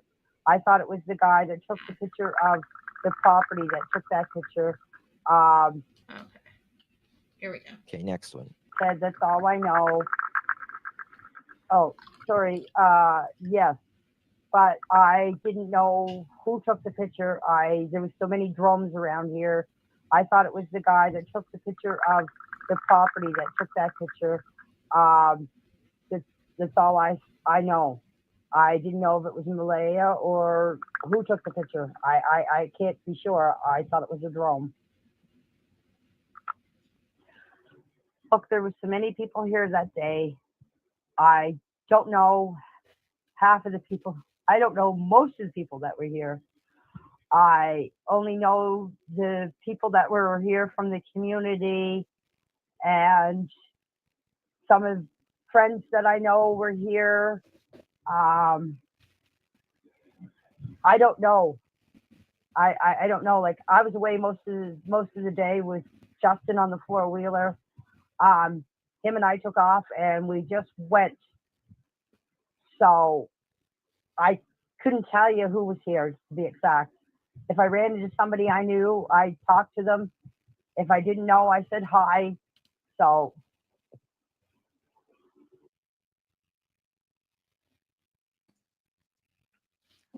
that burnt my ass, that her saying, I didn't want to touch, I didn't want people to think I was sliding it so silent. It makes zero fucking difference. If that door squalled when you opened it, or that door was 0 decibels, 100% silent, they failed Lilly and Jack. Yep. Absolutely failed them. Accidents happen. Yes, they do.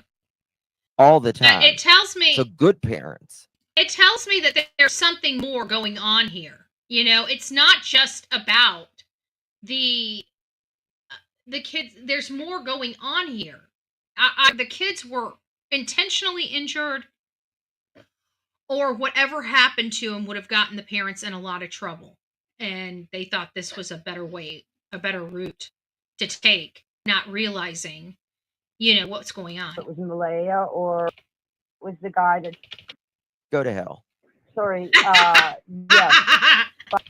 You putting to bed, Malehya? Go to hell. You're such a liar. Said that's all I know. I love Justin. Oh, sorry. Yes, but I didn't know who took the picture. There was so many drums around here. I thought it was the guy that took the picture of the property that took that picture. Bingo, Brandy. That's all I know. I didn't know if it was Malehya or who took the picture. I can't be sure. Yep, they sure did. No, What picture is she talking about? I guess I'm a little confused.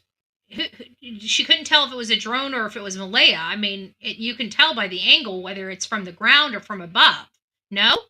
Yeah. I thought it was a drone. Okay, well, she thinks it's a drone. Okay. Look, there was so many people here that day. I don't know how. And she seemed so flustered that I don't think she was paying attention. You know, in all fairness, it's not to, if they did anything bad, I pray to God swift justice is had when nothing has been swift in this case so far. But I can relate that things are moving so fast. People are being pulled 1,000 different ways at a scene like that. That I don't think you're sitting there and having time to count how many people are there, or if you know these people, or if they're part of the investigation, or if they're part of somebody's family member or friends. You know, you just don't, you really don't know. So, and there was a lot of strangers, from my understanding, a lot of neighbors in the community that came out to help search too. So I can only imagine she truly didn't know who was all there. Half of the people, I don't know most of the people that were here. I only know the people that were here from the community.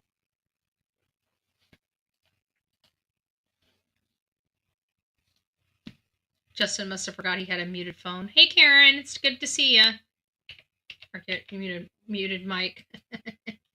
I apologize. I thought the picture of Justin and Daniel on the bike was taken by a drone, but if Cheryl says it was taken by Malehya, she's probably right. Took a second to play. Around. Shush. When the picture was taken. Hold on. What did she say? I know. Thank you. Hold on. I got to play that again. 1 second. He obviously wasn't distracted. Delilah was distracting me with her barking. See Malehya at the end of the driveway. Malehya was seen in front of my RV when I opened the door. While about 5 or 10 minutes after Daniel was hollering for the kids, I opened the door and Malehya was standing in front of my RV. That's weird. No. That's weird. She was just standing in front of the RV? It seems like she wasn't in the bed like she said she was. There's no way she would have been able to get out of her bed. I mean, look at this property. I can't show you guys right now. But you got, well, yeah, I can. I'll put it up on Google Earth. Google Earth.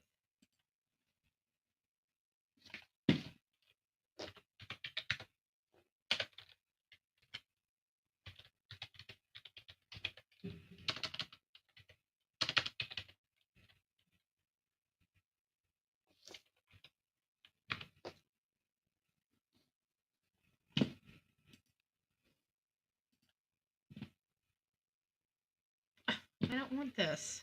No, I don't want the extension. Hold on a second. Continue.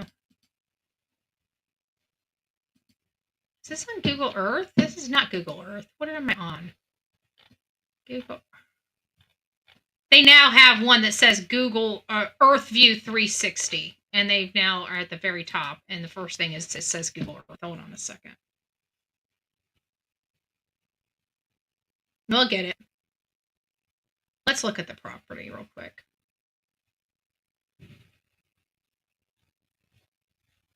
It's loading the world, y'all. It's loading the world. Be patient. Be patient.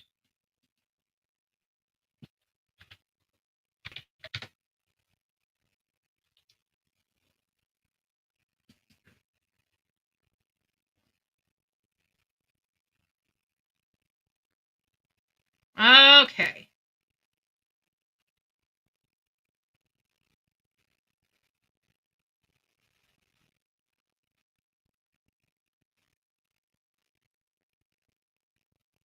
That's a pretty big distance away from their home. So they'd have to go out here. Well, I guess, it's right out the backyard, but that whole timeline just doesn't make sense. It just doesn't. Okay, let's get back to Justin. It just doesn't, y'all. Okay? I'm sorry, it doesn't. It doesn't make sense. And I asked her what was up. She said the kids are missing. I said, how long? She said 20 minutes. 20 minutes. So it took them 20 minutes to even go. Let's think about that, folks. It took them 20 minutes to go out back and ask the grandmother if she had seen the kids. What if they were inside of her RV or camper with her? That wasn't the first place she went? I still think there's a bunker hidden somewhere. Somebody said that in the Gabby. No, I'm chuckling not at you, Rod. It's just because I heard that in the Gabby Petito case, and it was funny because we live in Florida. There is no bunkers in Florida. You've got to have water resistant bunkers here. And it's pretty hard to build without without the proper materials, and it's hard to get the proper materials without the permit, but who knows.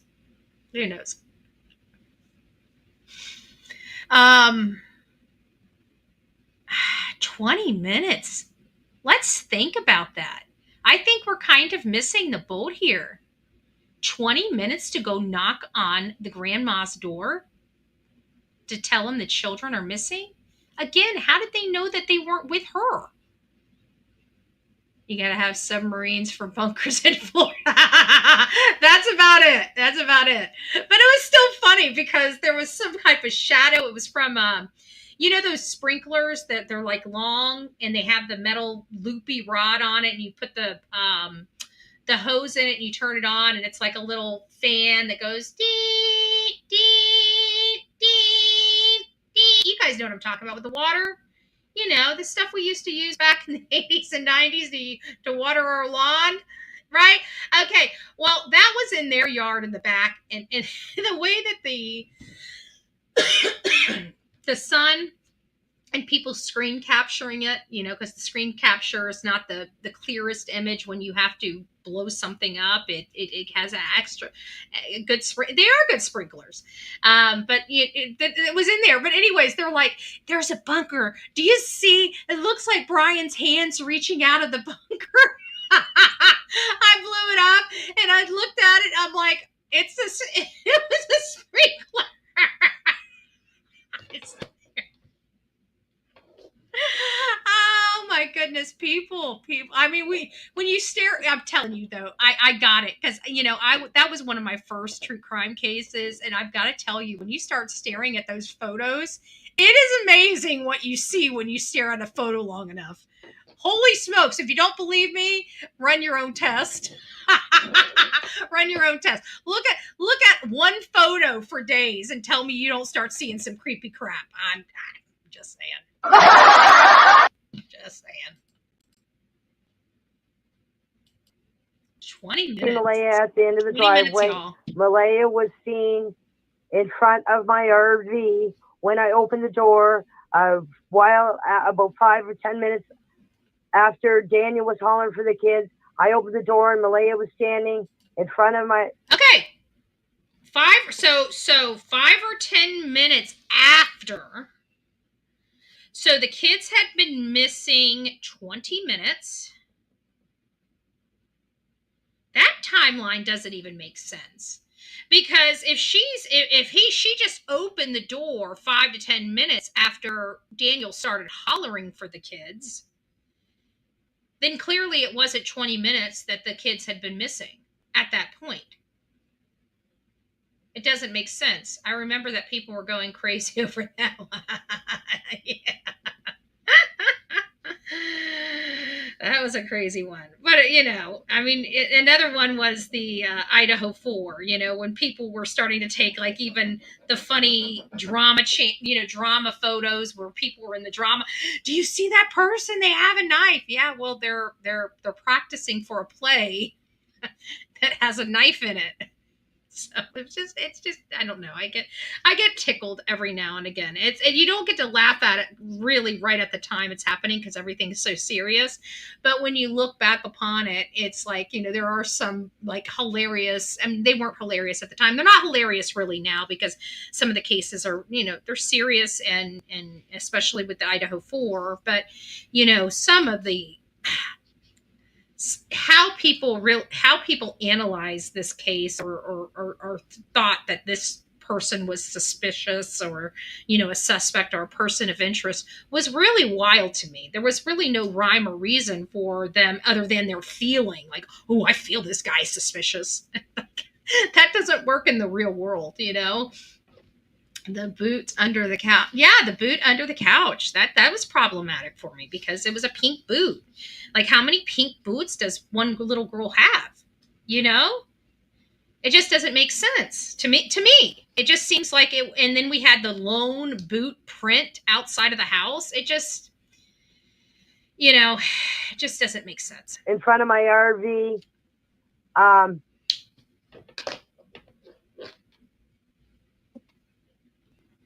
What? You sound like you're really trying to remember something hard, Janie. I know. That doesn't sound like someone who lived something. I have to agree with, his assessments of this because, in all fairness, her statements, like, just don't, and I think this is probably where law enforcement, if she's giving this as her statement of fact, and Malehya's giving her statement of fact, and Daniel's giving his statement of fact, and they're saying, hey, there's gaps in your timeline, we need you to fix the timeline. Well, all their stories are a little different. And it doesn't, like, her story, she's saying, oh, well, Malehya said they were missing for 10 minutes, but I walked out and it was only 5 minutes or 10 minutes after I heard him hollering. It was probably more like 5 minutes because, dead silence, it's longer than you think. If you don't believe me, get a stopwatch out and just go to a very quiet, dark room and do your stopwatch. I'm showing I'm okay on this NVA. You shouldn't have any throttling. You might want to refresh your screen. Is anybody else having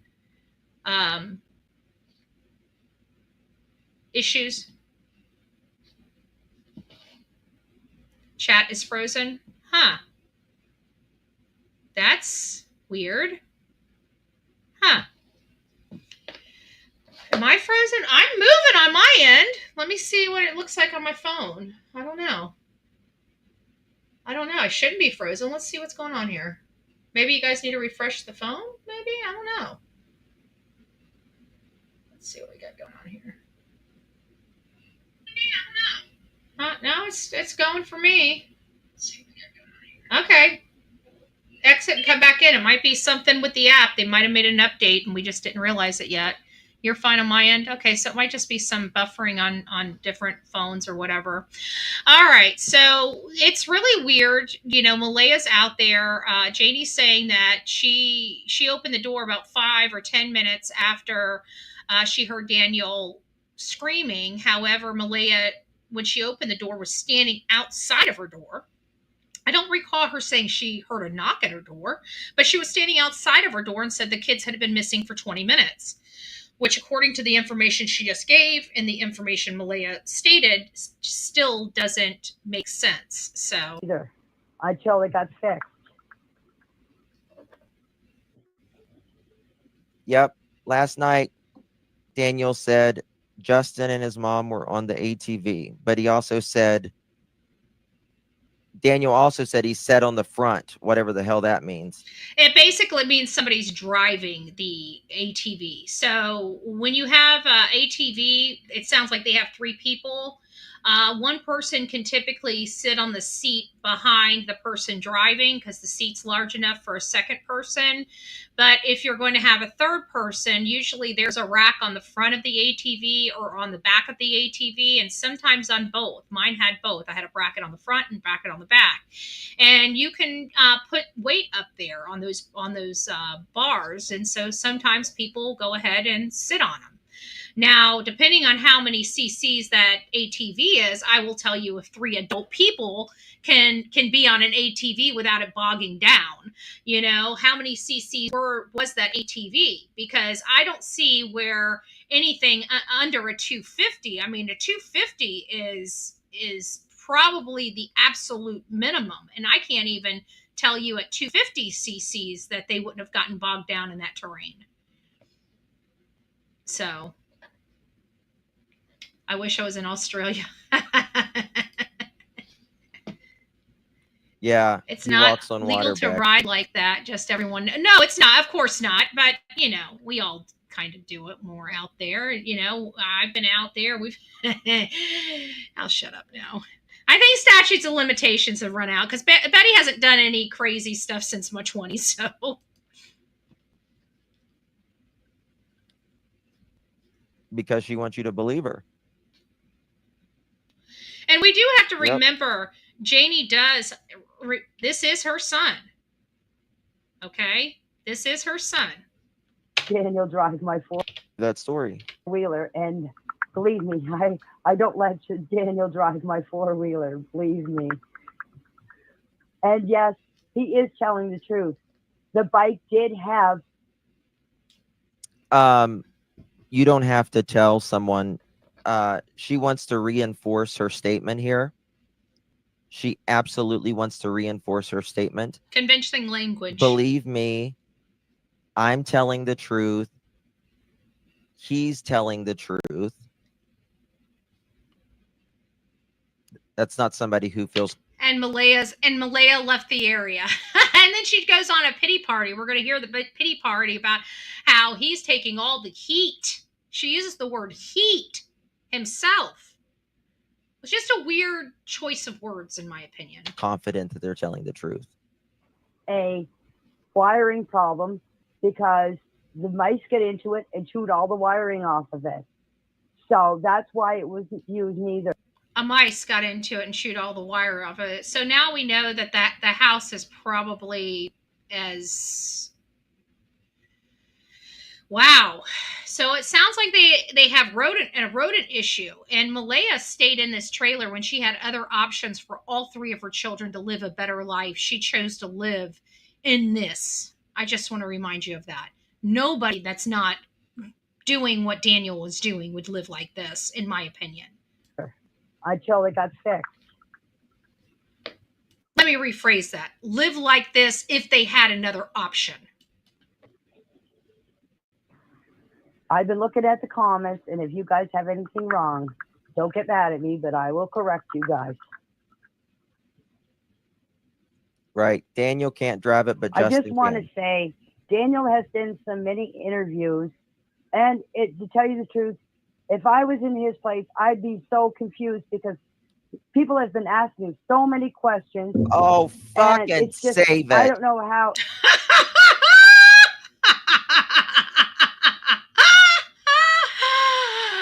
I remember when Justin went. I love Justin. He's grown so much into himself.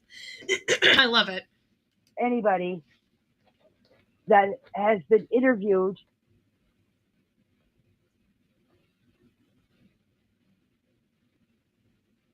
Are you kidding me?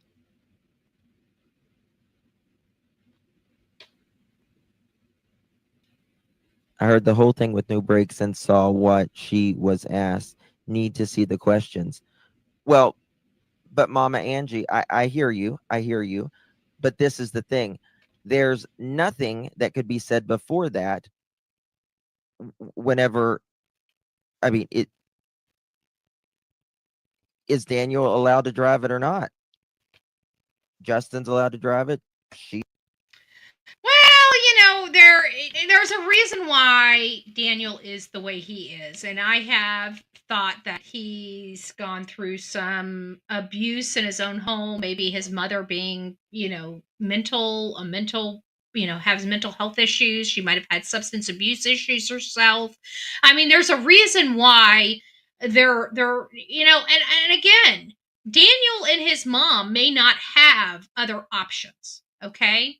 This might be the best it's going to get for them. That's not what I'm saying. Don't misunderstand the words that are coming out of my mouth. I'm specifically referencing Malehya, because Malehya is the one that had better living options to have her children. And now we're finding out that they've got mice or rats around there that's chewing wires and stuff like that, which is not really surprising. I mean, look at all of the I didn't know what that was. I thought that was it's my phone. Other options out there, but they have the forestry out there, which has a lot of wildlife in it: squirrels, rats. I don't know if they have prairie dogs. God knows what lives out there in that wide open nothing. So I just don't know. I feel like the mother in her would have wanted the nicer, safer, cleaner, less rodent infested home, if she had the option. And she did. four-wheeler. Listen to Justin this. and I were the ones driving on the four-wheeler. But Okay. we picked Daniel up around the pipeline. Justin and I went up around the pipeline, and we were going through an old road. Funny. Because here is another critical piece of information. The pipeline was where another mysterious footprint just came out of nowhere. It wasn't there. I heard from other people. I know that other people that were out there that were in that area did not see that footprint. And then all of a sudden they see this footprint over by the pipeline.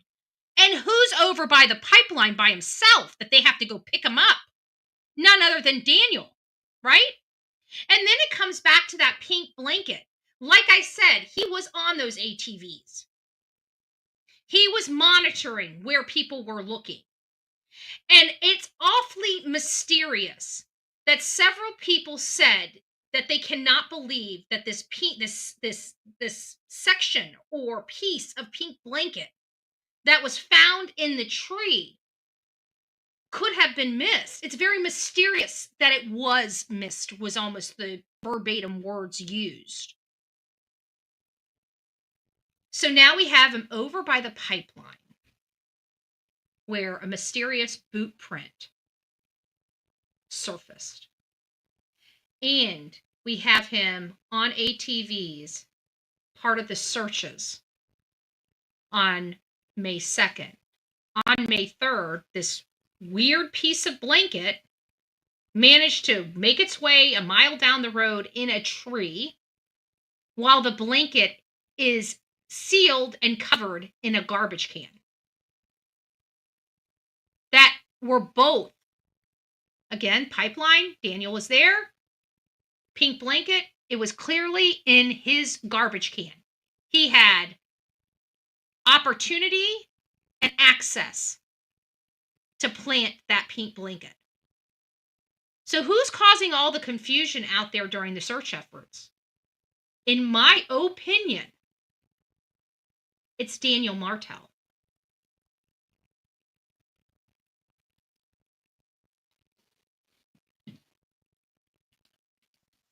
And we seen Daniel. And Daniel got on the bike and he sat on front of the bike until we get back to the pipeline. I know he got it. You mean the pipeline where that boot print was found? Mm-hmm. Is that what you mean? Yep. Is that what you mean? The pipeline where the boot print was found? That's it. You know, Daniel being up there. Gotcha, bitch. Gotcha, bitch. They're both involved. Here is more proof. You just told on him. Not only that, but again, that only explains the boot print. Because of this information, now we can put Daniel in both areas and access to both items that appear to have been planted. Daniel, not Malehya. Daniel. Good catch, Justin. You just told on him.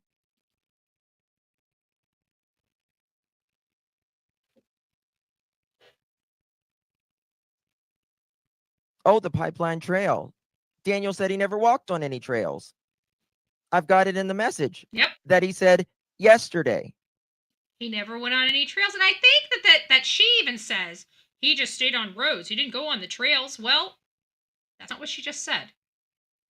The fact that Daniel goes in all these chats when the question gets rough, he's always GTG, good to go. Yeah.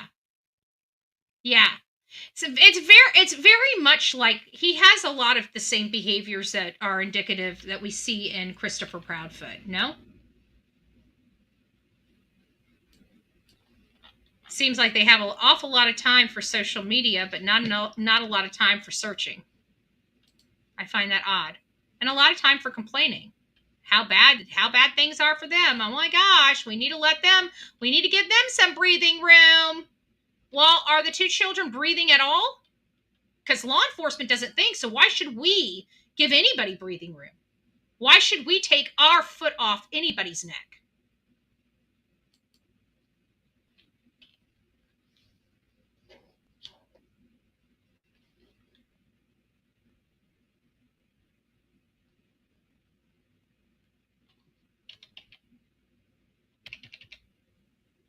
Thinking.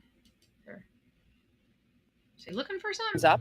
Everyone. It's never done, and it's always an open investigation with the RCMP as well. Interesting. Said any decision to bring searchers back depends on the RCMP. We're always willing to come back if new information comes. So it sounds like that must be it to the pieces of what Janie said. I know there's some more, and there's more pieces to what she said than just that, because I've heard other sections of that particular interview, which differs from what Justin has. At the end of the day, we have in this situation, I think I've said it before, Mickey Mulletfoot, Diesel Egger. You guys crack me up. But In this situation, we have two people. We have more than two people, right? There were 7 people that resided at this property. 2 of them are missing.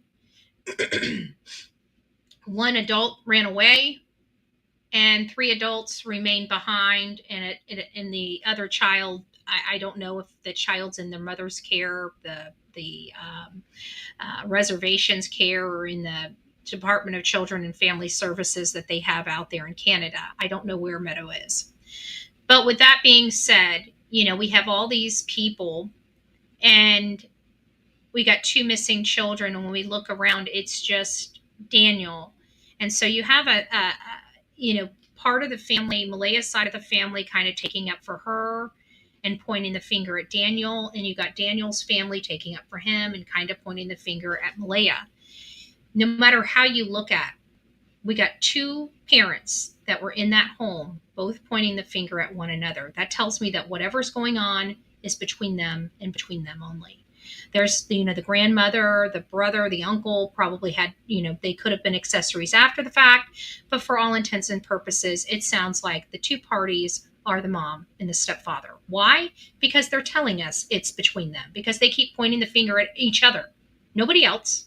They're not pointing the finger at grandma. They're not pointing the finger at uncle. They're not pointing the finger at the neighbor down the road. They're pointing the finger back and forth between each other. Now, if they were both together and both laying in bed, and they both know that neither one of them had anything to do with these children, do you honestly think they'd be pointing the finger at both one another? They wouldn't, because they know exactly where one another was. They're pointing the finger because at the end of the day, they're most likely both involved, and they're trying to get themselves out of their own involvement. That's why it's only between them 2, nobody else. That's just my opinion. Just my opinion based on the behavior. So that gives us, room for pause. And then we have the RCMP telling us very, very early on that these children were deceased. So now we knew the children were deceased, and now we have the parents pointing back and forth to each other when their entire alibis were each other, right? Don't forget that. Both of their alibis were each other, and now they're both pointing the finger at each other. See how that works? So how can you be an alibi and still be uncertain if that person could have been responsible? Doesn't make sense. And so that's really the situation that we're in. And so that puts the family in a particularly vulnerable situation, because each family is having to decide which person they believe, because let's face it, it's between both of them, or it is both of them. And that's putting the families saying, all the families, they're being reasonable. We heard Logan and Cheryl. Now that could have been a little, a cat fight. It wasn't. It was respectful. Why? Because I think they're all reasonable enough to know they don't know what happened, but they know something bad did happen. They're just waiting to find out, who. And until that who is identified, they're going to believe their family member. Because let's face it, if it was between your family member and somebody else, who would you want to believe? Who would you believe? Would you believe your family member over somebody else? Some of you guys may say, maybe. That's my answer, maybe. Because I'm an honest person. My cousin was, this is just hypothetical. Not that my cousin is a horrible, POS. But let's just say that my cousin is this horrible, horrible POS. And if somebody came to me and said something happened, it wouldn't surprise me, right? So it sounds like both of these parties are, both sides of the family are a little surprised. But it does sound like the family, at least Daniel's side of the family, knew there were substances in that house and knew that Daniel at minimum was doing them. And I do have to respect the bunch of them, because none of them has thrown Malehya under the bus as doing it or partaking with Daniel. And they very well could, and they haven't yet. And that's even on Daniel's side of the family as well. But if they did publicly say that, then they're obviously admitting that all of them knew that those children were inside that home while substances were being abused.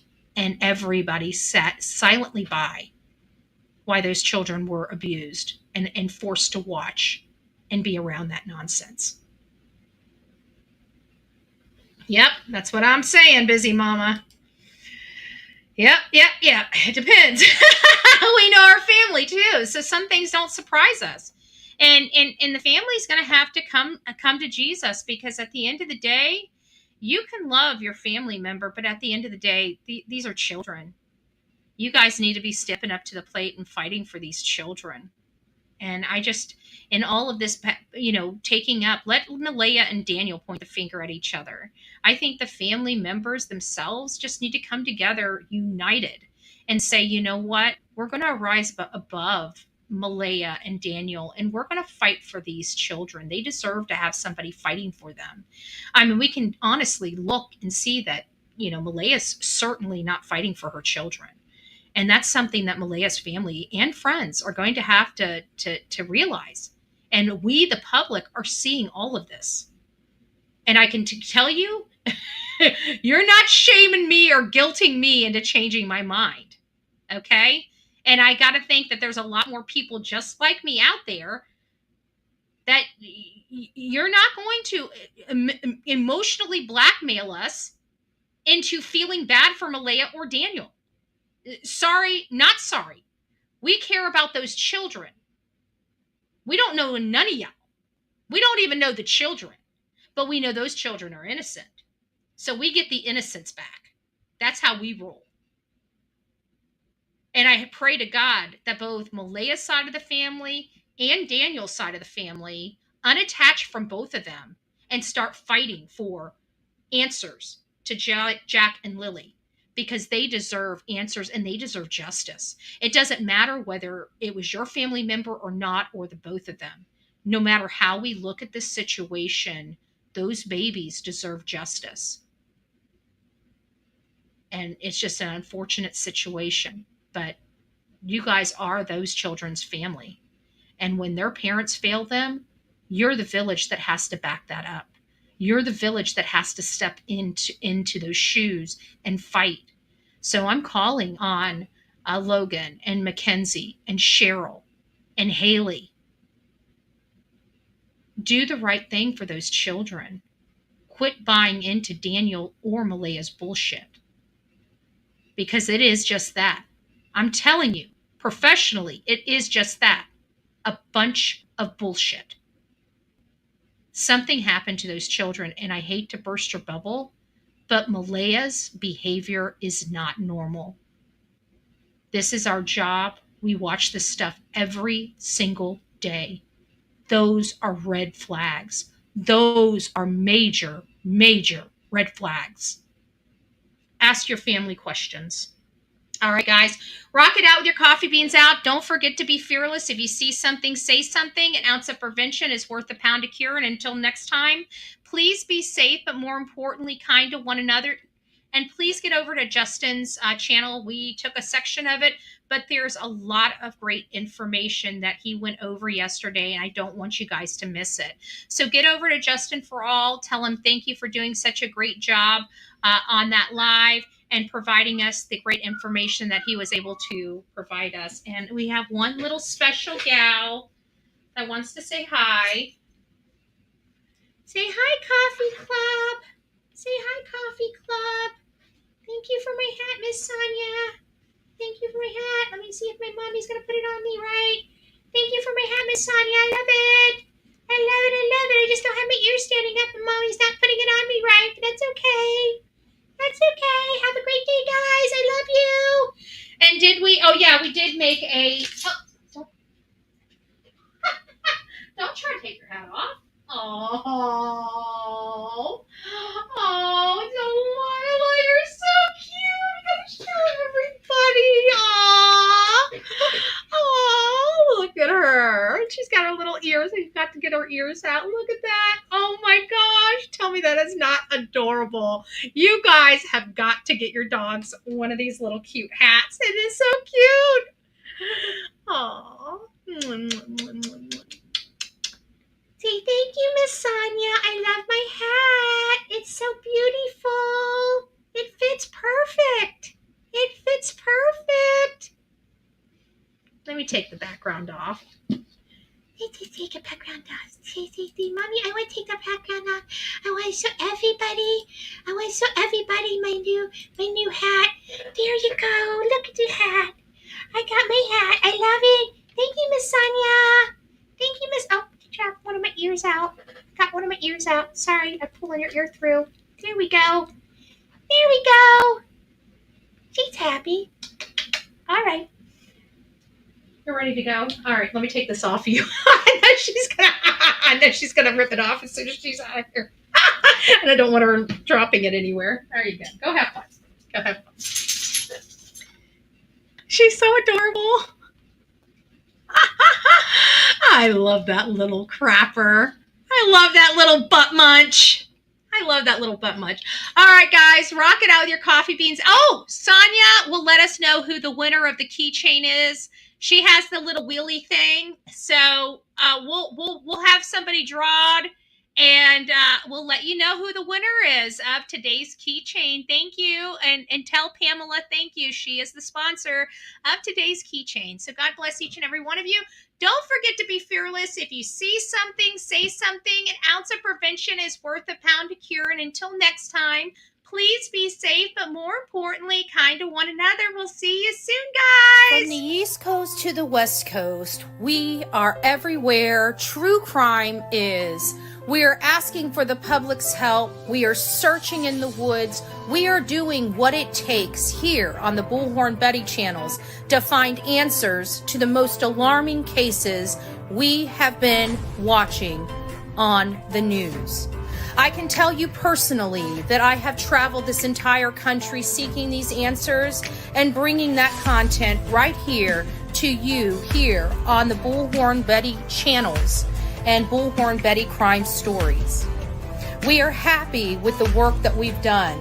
We brought many answers to the public, and we have defied mainstream media in our pursuit of the truth in these cases. We will continue to work, we will continue to fight for these victims, and we will continue to tell their stories here on my channels. Welcome to the Bullhorn Betty brand of channels and the Coffee Club. Thank you for your love, thank you for your support, and more importantly, thank you for allowing me to bring these victims' stories to each and every one of you, advocating for each of these victims. God bless you, God bless America, and more importantly, God bless our victims.